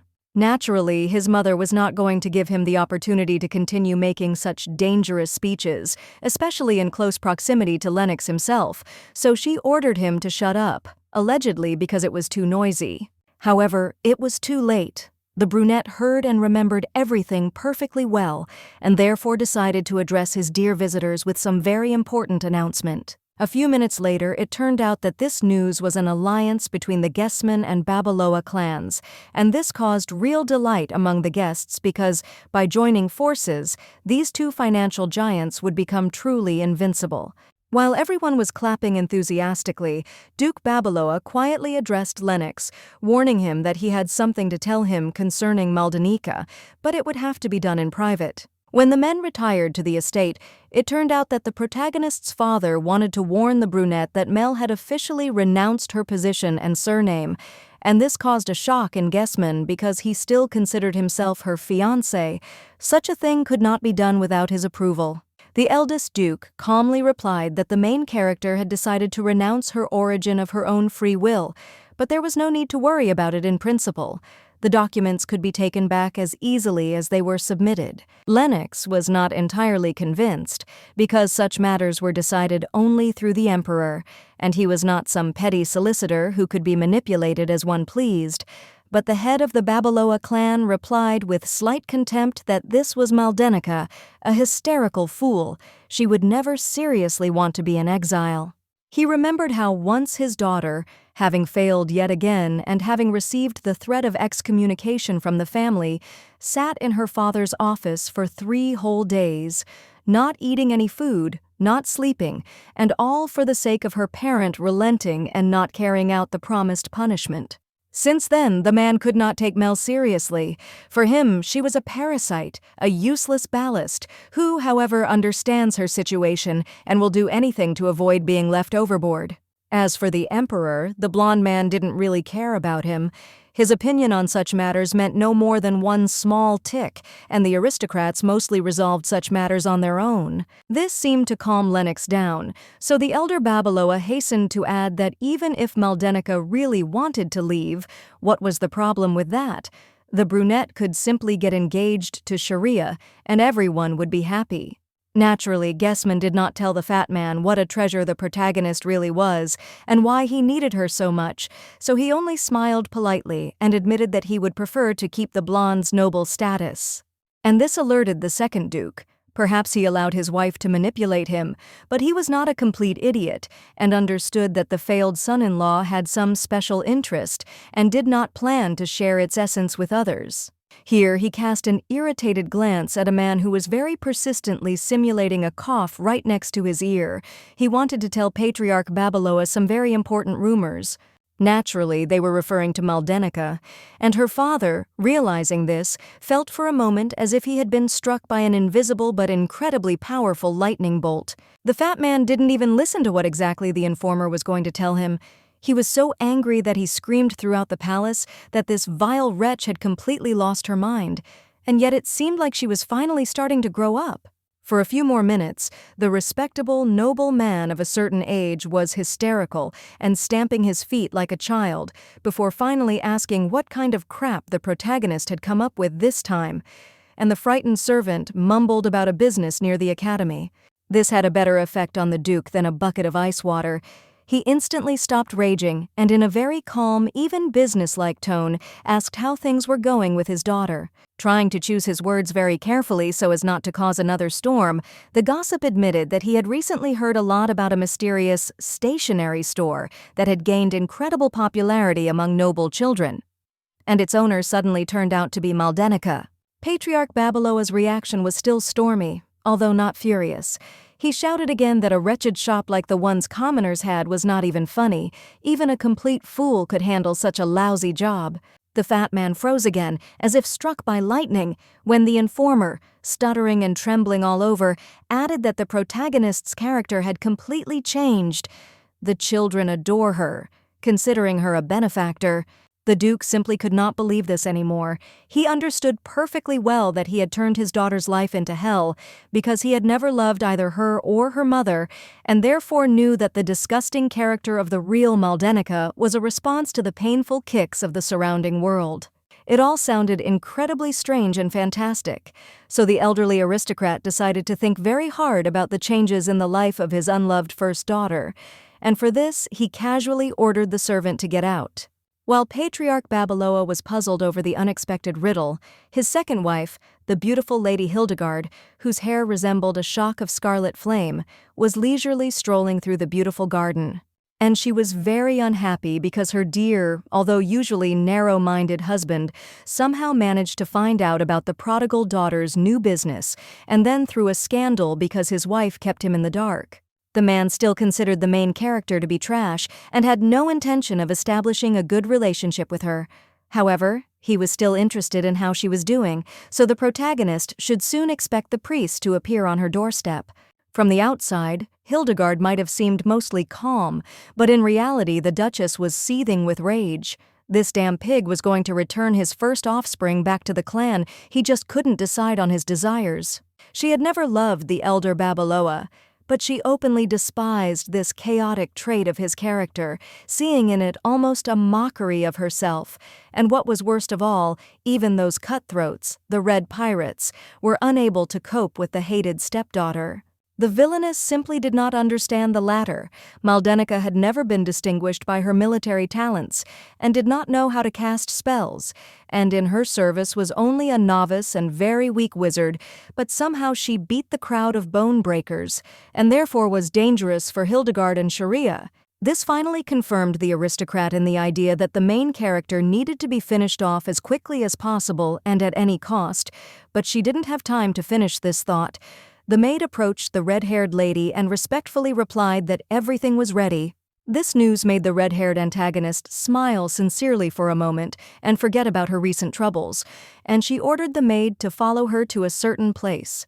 It turned out to be a luxurious banquet hall with a laid table at which sat exclusively young, beautiful aristocrats, and Hildegard sat at the head of this table like a queen, surrounded by loyal subjects. Sipping her tea gracefully from an expensive mug, the Duchess finally began her speech. She and her family had decided to enter into a mutually beneficial alliance with Duke Lennox Guessman to ensure a comfortable future for their descendants, and the ladies at the table received this with delight. But as soon as the older woman mentioned her wayward adopted daughter Maldenica, who had decided to start some kind of business again, her friends began to giggle nastily, like, "This fool has decided to disgrace herself again, life hasn't taught her anything." However, Hildegard, without even opening her dreamily narrowed eyes, admitted that she was actually very proud of this girl, who, despite all the adversity, stubbornly continues to work on herself, and she would like Sharia to work together with her older sister. The gossips were a little embarrassed by this unexpected turn of the conversation, but not much.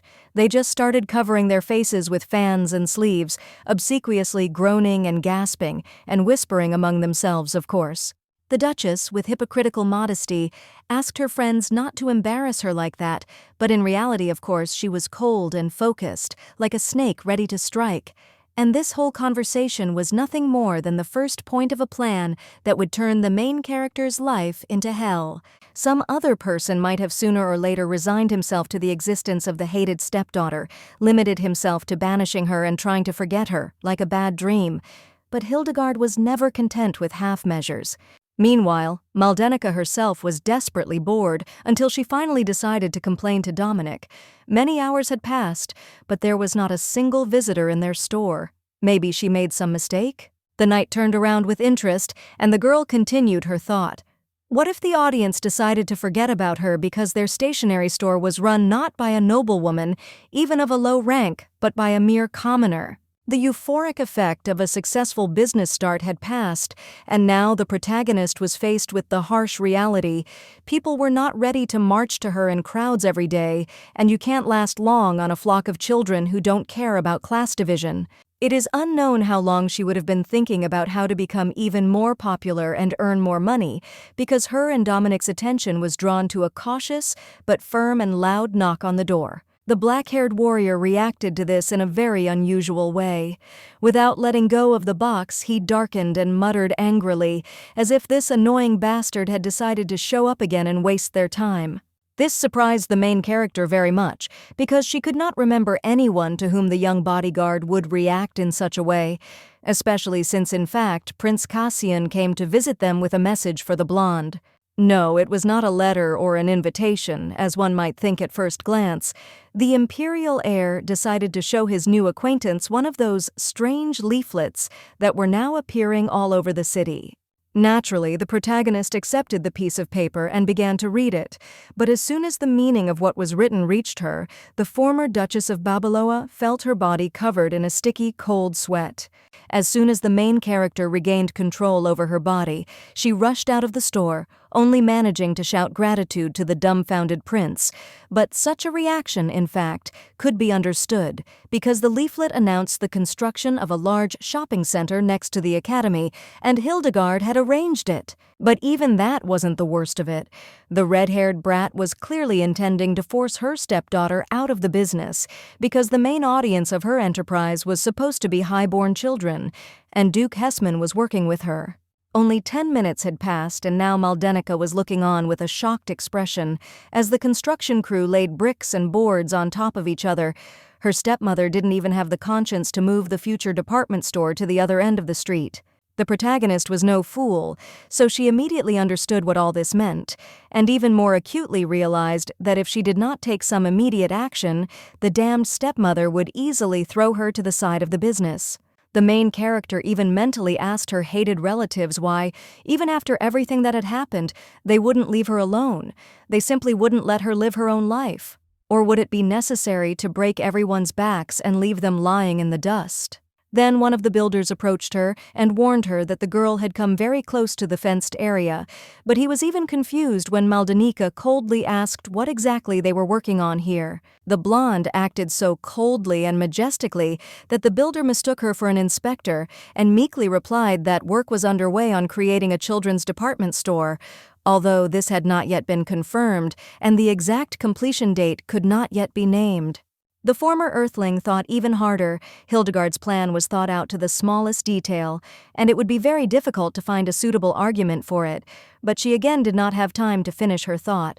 Lennox suddenly and roughly grabbed her by the arm. The time traveler very slowly raised her gaze upward, looking at her ex-fiancé with a mixture of fear and disgust. It seemed impossible to make the situation even worse than it was, but life continued to prove that this was not at all the case. The unfortunate foreman quickly realized that he had witnessed a very unpleasant sight and wisely retreated, while Gessman literally attacked the heroine, describing in vivid detail how her wretched store was doomed to ruin as soon as their enterprise started working. But the woman did not even try to listen to him. Rubbing her freed hand, she tried her best to pretend that she didn't give a damn about this man and what he was planning to do there. But gods no, this was given to Maldenica with great difficulty, and Lennox himself was not going to let her go, demanding respectful treatment without sarcasm. Having gathered her courage, the former Babaloa, with exaggerated indifference, asked the antagonist a question that made him make an angry face. Does garbage deserve to be treated seriously and respectfully? With an effort, Hessman calmly threatened that his and Hildegard's store would completely capture the attention of the little aristocrats, sending the main character to the bottom of society, unless she came to her senses and returned to him. But the protagonist did not even think of being afraid. Then Lennox decided to try the classic abuser tactic, saying that Mel was an idiot and that it was her own fault for what was happening, but the time traveler only gave the man such a look in response that anyone would want to cross themselves just in case. With each passing second, the hated Duke was infuriating the former Babaloa more and more, so much so that the remnants of sanity in her soul desperately fought in an attempt to keep her mistress from immediately attacking and attempting to kill. Luckily, common sense prevailed this time, so the blonde pointedly calmly reminded the antagonist how he cheated on her with Sharia. So what right does a man actually have to accuse someone of idiocy? Then Lennox decided to try gaslighting. He very realistically portrayed hurt feelings and shouted that he never even thought about leaving Mel for another woman, but the newcomer coldly snapped that objective facts testify to the opposite. She reminded him in a calm, businesslike tone that Gessman had recently gone on a romantic trip with her sister, that they often appeared together at parties as a couple, and that the brunette's desperate attempts to deny this only further showed how unfaithful he was. This angered the villain almost to the point of foaming at the mouth, because he had no idea how to logically refute all this. In desperation, Lennox tried to repeat his previous words, but Maldenica wearily advised him to try himself as a clown. He is great at making people laugh with his parroting. Suddenly the Duke grabbed her hand, but not to beat her.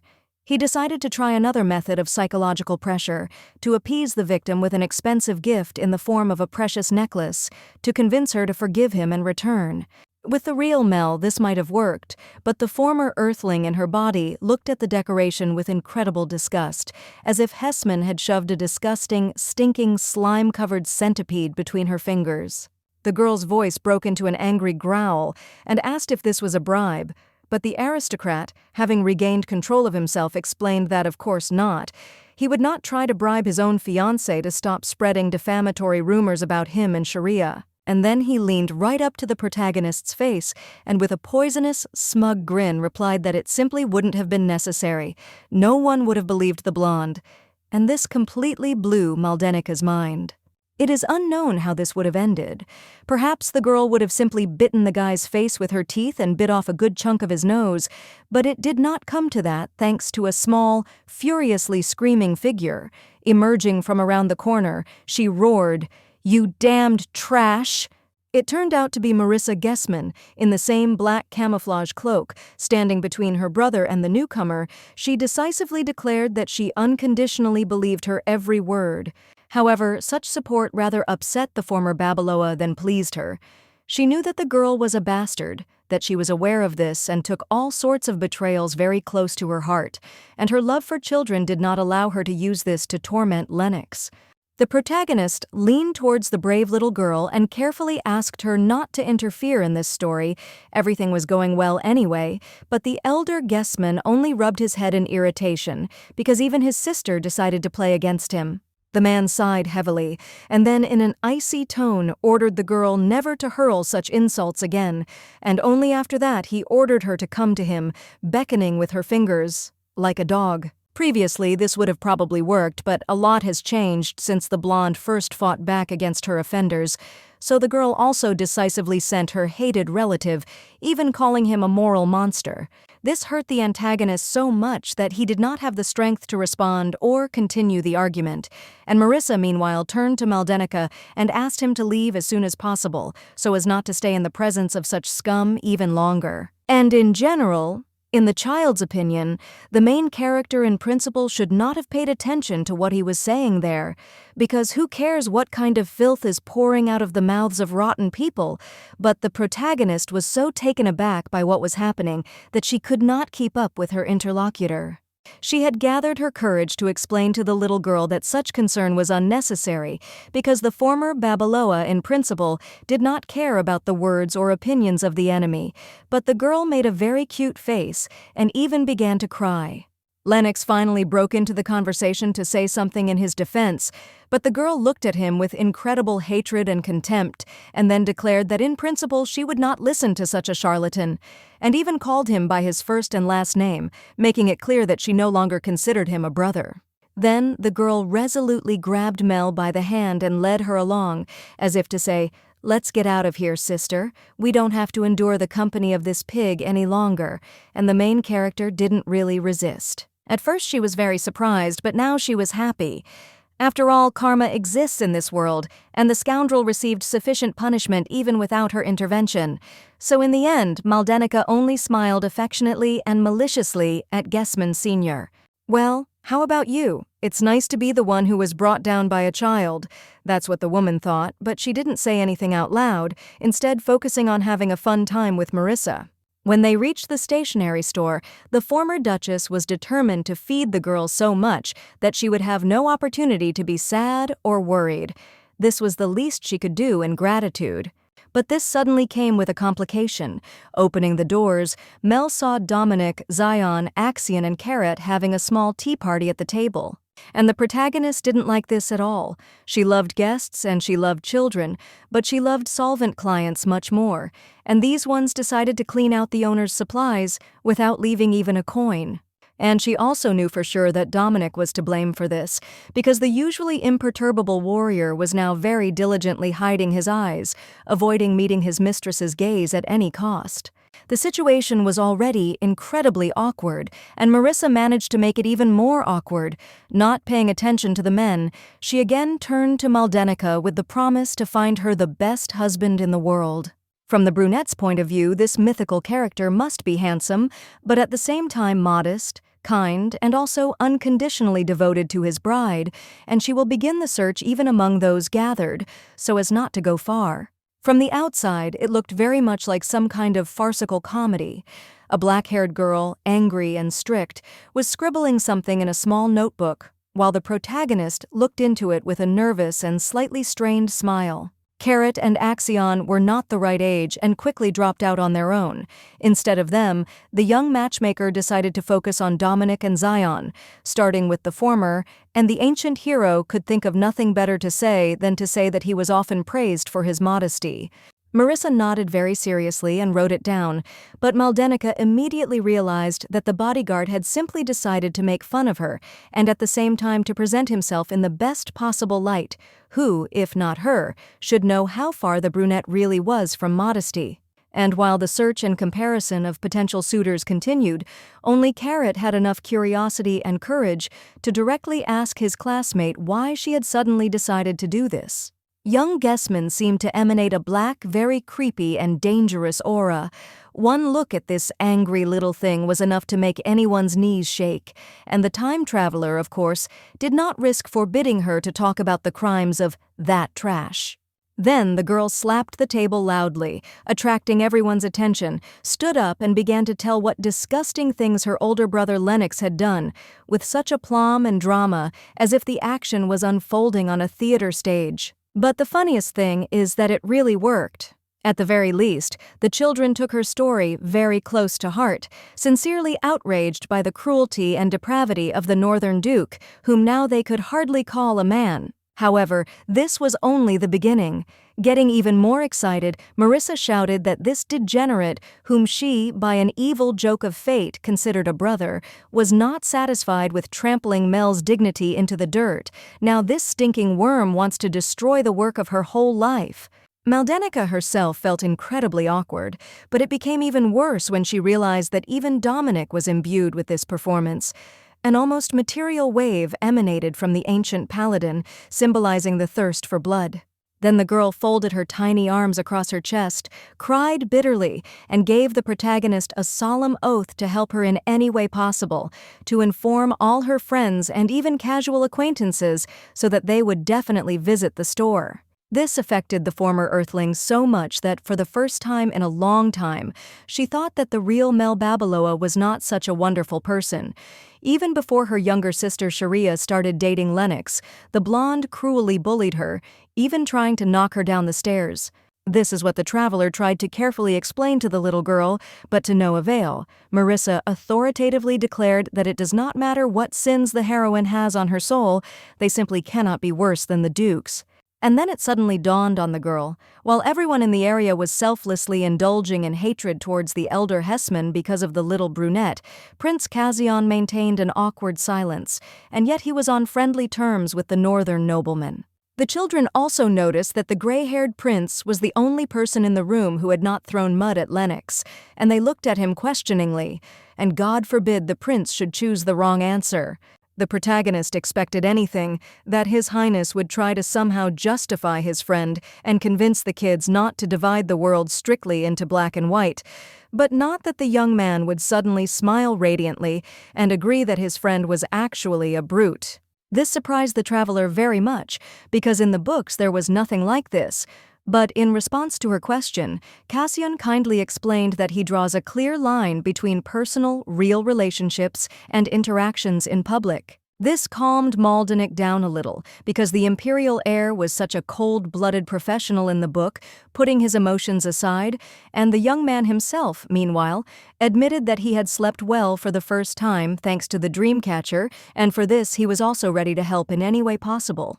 Marissa finished writing something in her notebook, asked Zion to take a short break, and then, with a ridiculously serious air, swore an oath to find a worthy groom for little sister Mel. But the protagonist herself only looked at her with affection. And when the brunette got to the point of a repeated and very detailed list of the virtues that this hypothetical ideal husband should have, the blonde couldn't resist and laughed, because such ideal people don't exist in nature. The girl repeated that she would make every effort to find such a man, and Karat and Axion added that they would also take part in the search. And the former Babaloa almost melted with affection, looking at these small but serious and brave knights. She no longer laughed, so as not to offend the children in vain, but only thanked them for such care and assured them that she would be looking forward to the result with great impatience. After this, the action moved a little further in time, when it was already deep night, and to a completely different place, to an academic dormitory, reminiscent of some ancient, impregnable castle. Despite the late hour, not all the children had gone to bed. Bright lights were still burning in many rooms, including Karat's. He quietly and carefully entered his room and sighed tiredly. As it turned out, the young wizard took his promise to find the perfect groom for the main character absolutely seriously, because that was the first thing he said. Then the readers were shown fragments of his memories, how after leaving the store, Marissa turned to the boys and asked them to immediately report if they suddenly saw a suitable guy. For her, the most important point remained physical beauty, but she was ready to consider any option if the candidate met the other criteria sufficiently, and Axion immediately declared that his brother should be the groom, because he was not only the best in everything, but also handsome, like a god. As for Karat, he had no suitable adults in mind, but he solemnly promised that he would definitely find someone to consider. With fist bumps and hands raised to the sky, the three children made another promise, to make the existence of this disgusting traitor Lennox a hell, and then to restore justice by giving Maldenica true love. Axion was the first to leave, along with his brother. But before that, he ordered his friends not to let Gessman Sr. near their beloved friend under any circumstances, and Marissa added that their mission would officially begin tomorrow morning. Now, the young wizard paced the room and tried to figure out where he would start. He never thought that he would do the job of a matchmaker, and he also convinced himself that he didn't like Mel that much. It was all in the name of violated justice, nothing more. Suddenly his attention was drawn to a carrier pigeon, and the presence of this bird could only mean one thing. Isaac himself, the supreme sorcerer of the Empire, wanted to talk to Karat about something. This surprised the boy greatly, because the Archmage, even taking into account his usual eccentricities and whims, usually does not start conversations so suddenly. But he, of course, took the message that was brought and began to study it. The text said that the man, as previously warned, would come to the academy on business, but due to slightly changed circumstances would be delayed there for some time, which made the boy very happy. And there were also 7 short words in the message, barely understandable without context. I found what I had been looking for so long, but they had such a strong effect on Carrot that the child almost lost the power of speech.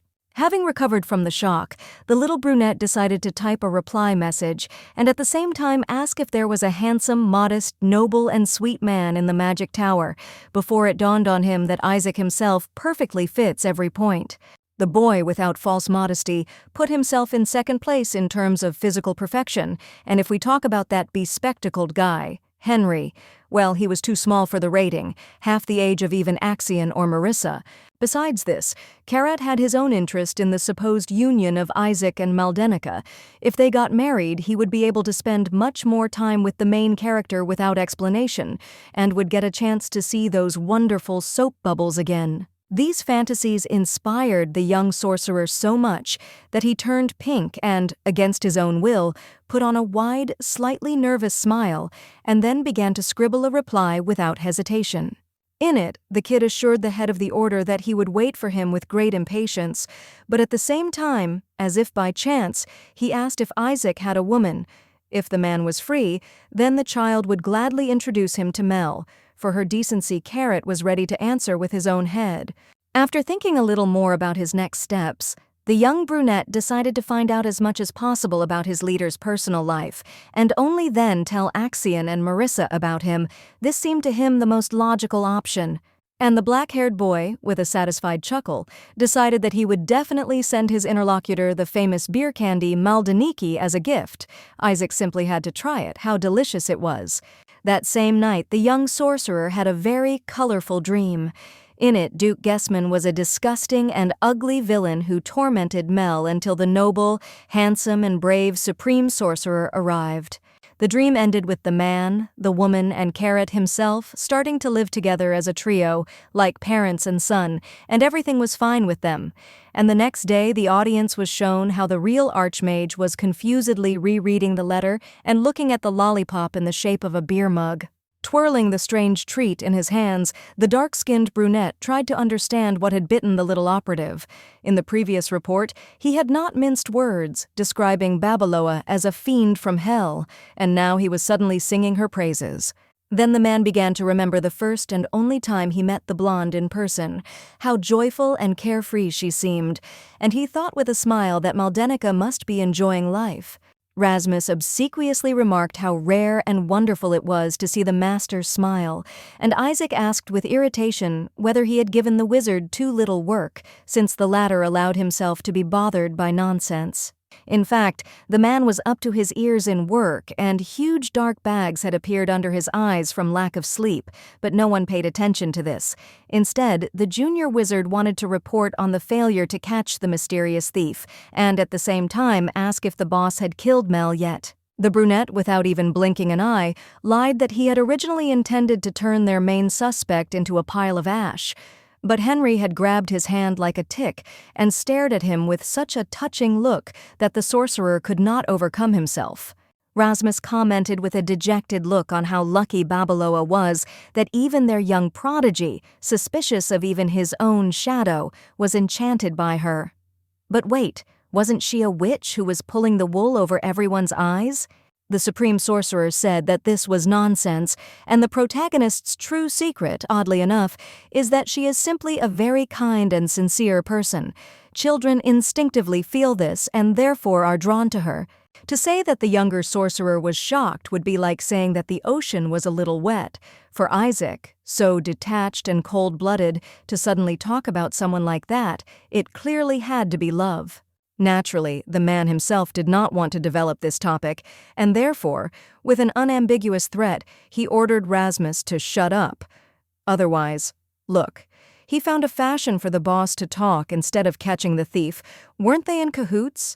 The younger sorcerer immediately backed down, but found enough courage in himself to mention one more, rather strange thing. Why did the unknown criminals steal not a cup of mana, but some useless artifacts? No matter how much he thought about it, he couldn't come up with a logical explanation. It would be the same as if an ordinary burglar broke into a rich man's house and stole worn-out and holy socks from the closet, ignoring the money and jewelry.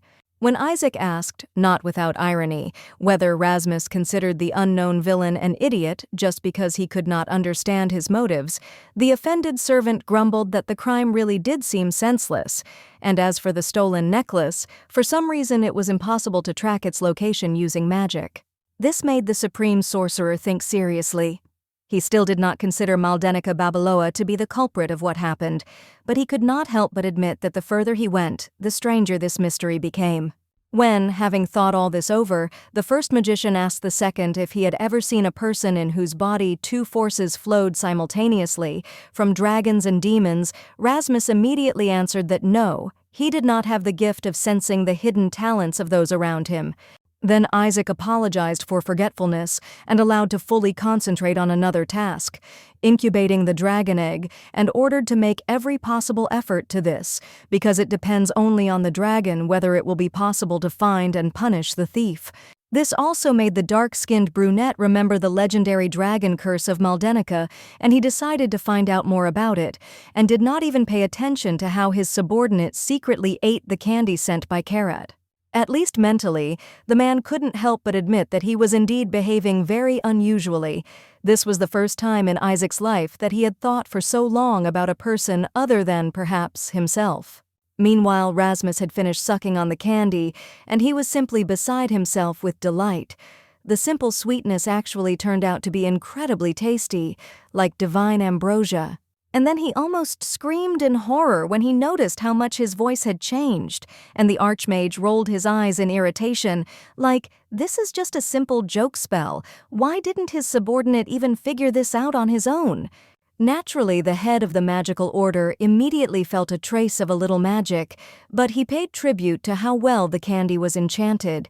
And then he, firstly, ordered Rasmus to stop hysteria, his voice will return to its original state after some time, and secondly, let the search for the thief stop. The sorcerer below almost fell to the floor in surprise.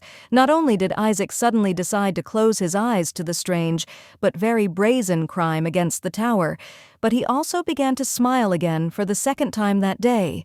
This could have been a very beautiful and symbolic moment, but the servant ruined it mercilessly by asking in a displeased tone what mistake he had made this time, implying that the Archmage could not have had any other reason to grin. Then he also looked at the letter sent to Karat, read the question about whether the High Sorcerer had a lover, and clarified, was it really true that someone wanted to marry Isaac, but the brunette ordered him to stop talking nonsense? The man then began writing a response to the young agent.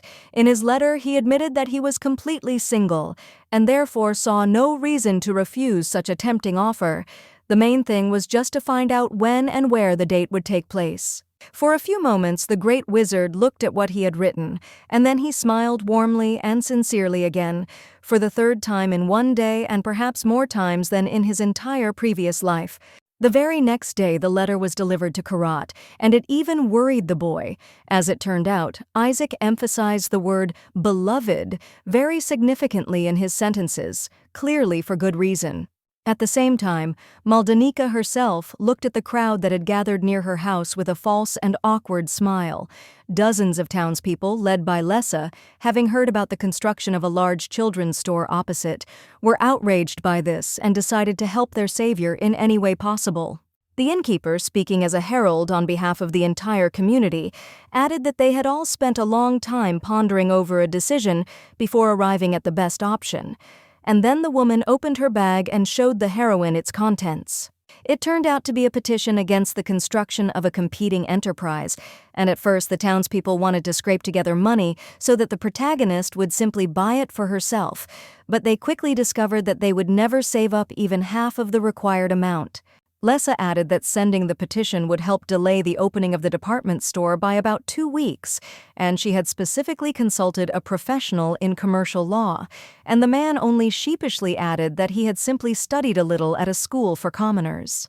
Maldenica, however, didn't say anything for now. She continued to clutch the bag in her hands and stared at it, as if she couldn't decide how to feel about such a thing. She never really intended to fight for some kind of general justice. She fought the pirates out of self-interest and could not even imagine that she would receive glory as a heroine, not to mention that these poor and naive people simply did not know what rumors were circulating about the protagonist among the aristocrats. The petition wasn't anonymous, so Lennox Guessman could easily track down each of its supporters and send thugs after them, but the townspeople decided to take the risk anyway, and the time traveler eventually bowed her head to them, thanking them for this act of kindness. She privately decided not to upset people by telling them how much shit the real Maldenica Babaloa had done in her time, and instead promised those around her that once the problem was solved, everyone could come to the party.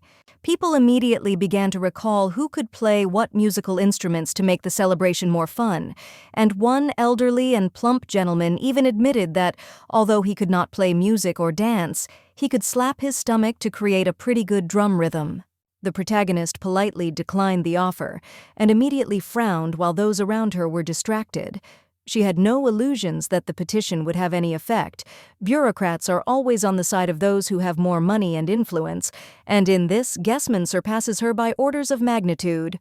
But this did not mean that the time traveler would just give up.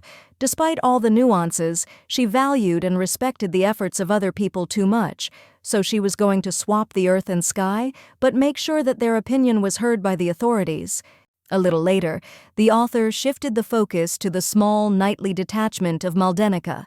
Axion, Marissa, and Karat did not close their eyes at night, coming up with the best and most sophisticated ways to take revenge on Lennox for all the evil done to him.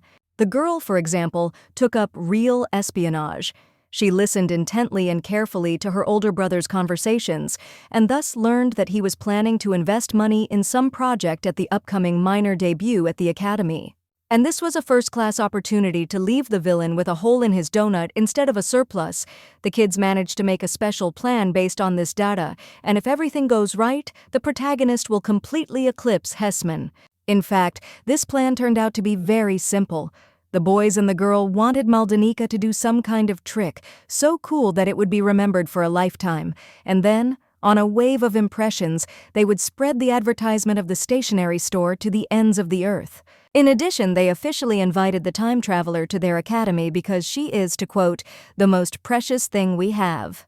Naturally, the girl was incredibly surprised, and then explained to readers that a small debut is something like a matinee, where children and early teenagers bring things from home and share them with each other to strengthen friendship. The only condition was that the gift had to be something truly dear to the old owner, and over time this ceremony became a real celebration. Karat, however, forgot that only nobles could participate in this, and he was a commoner, but his friends promised to please him in any case. The protagonist happily hugged the trio and decided to somehow congratulate them in return, and to do this, she had to find out the kids' tastes in a roundabout way. Soon, she received the necessary information and was ready to let her little friends go, but the young wizard decided to stay for a conversation.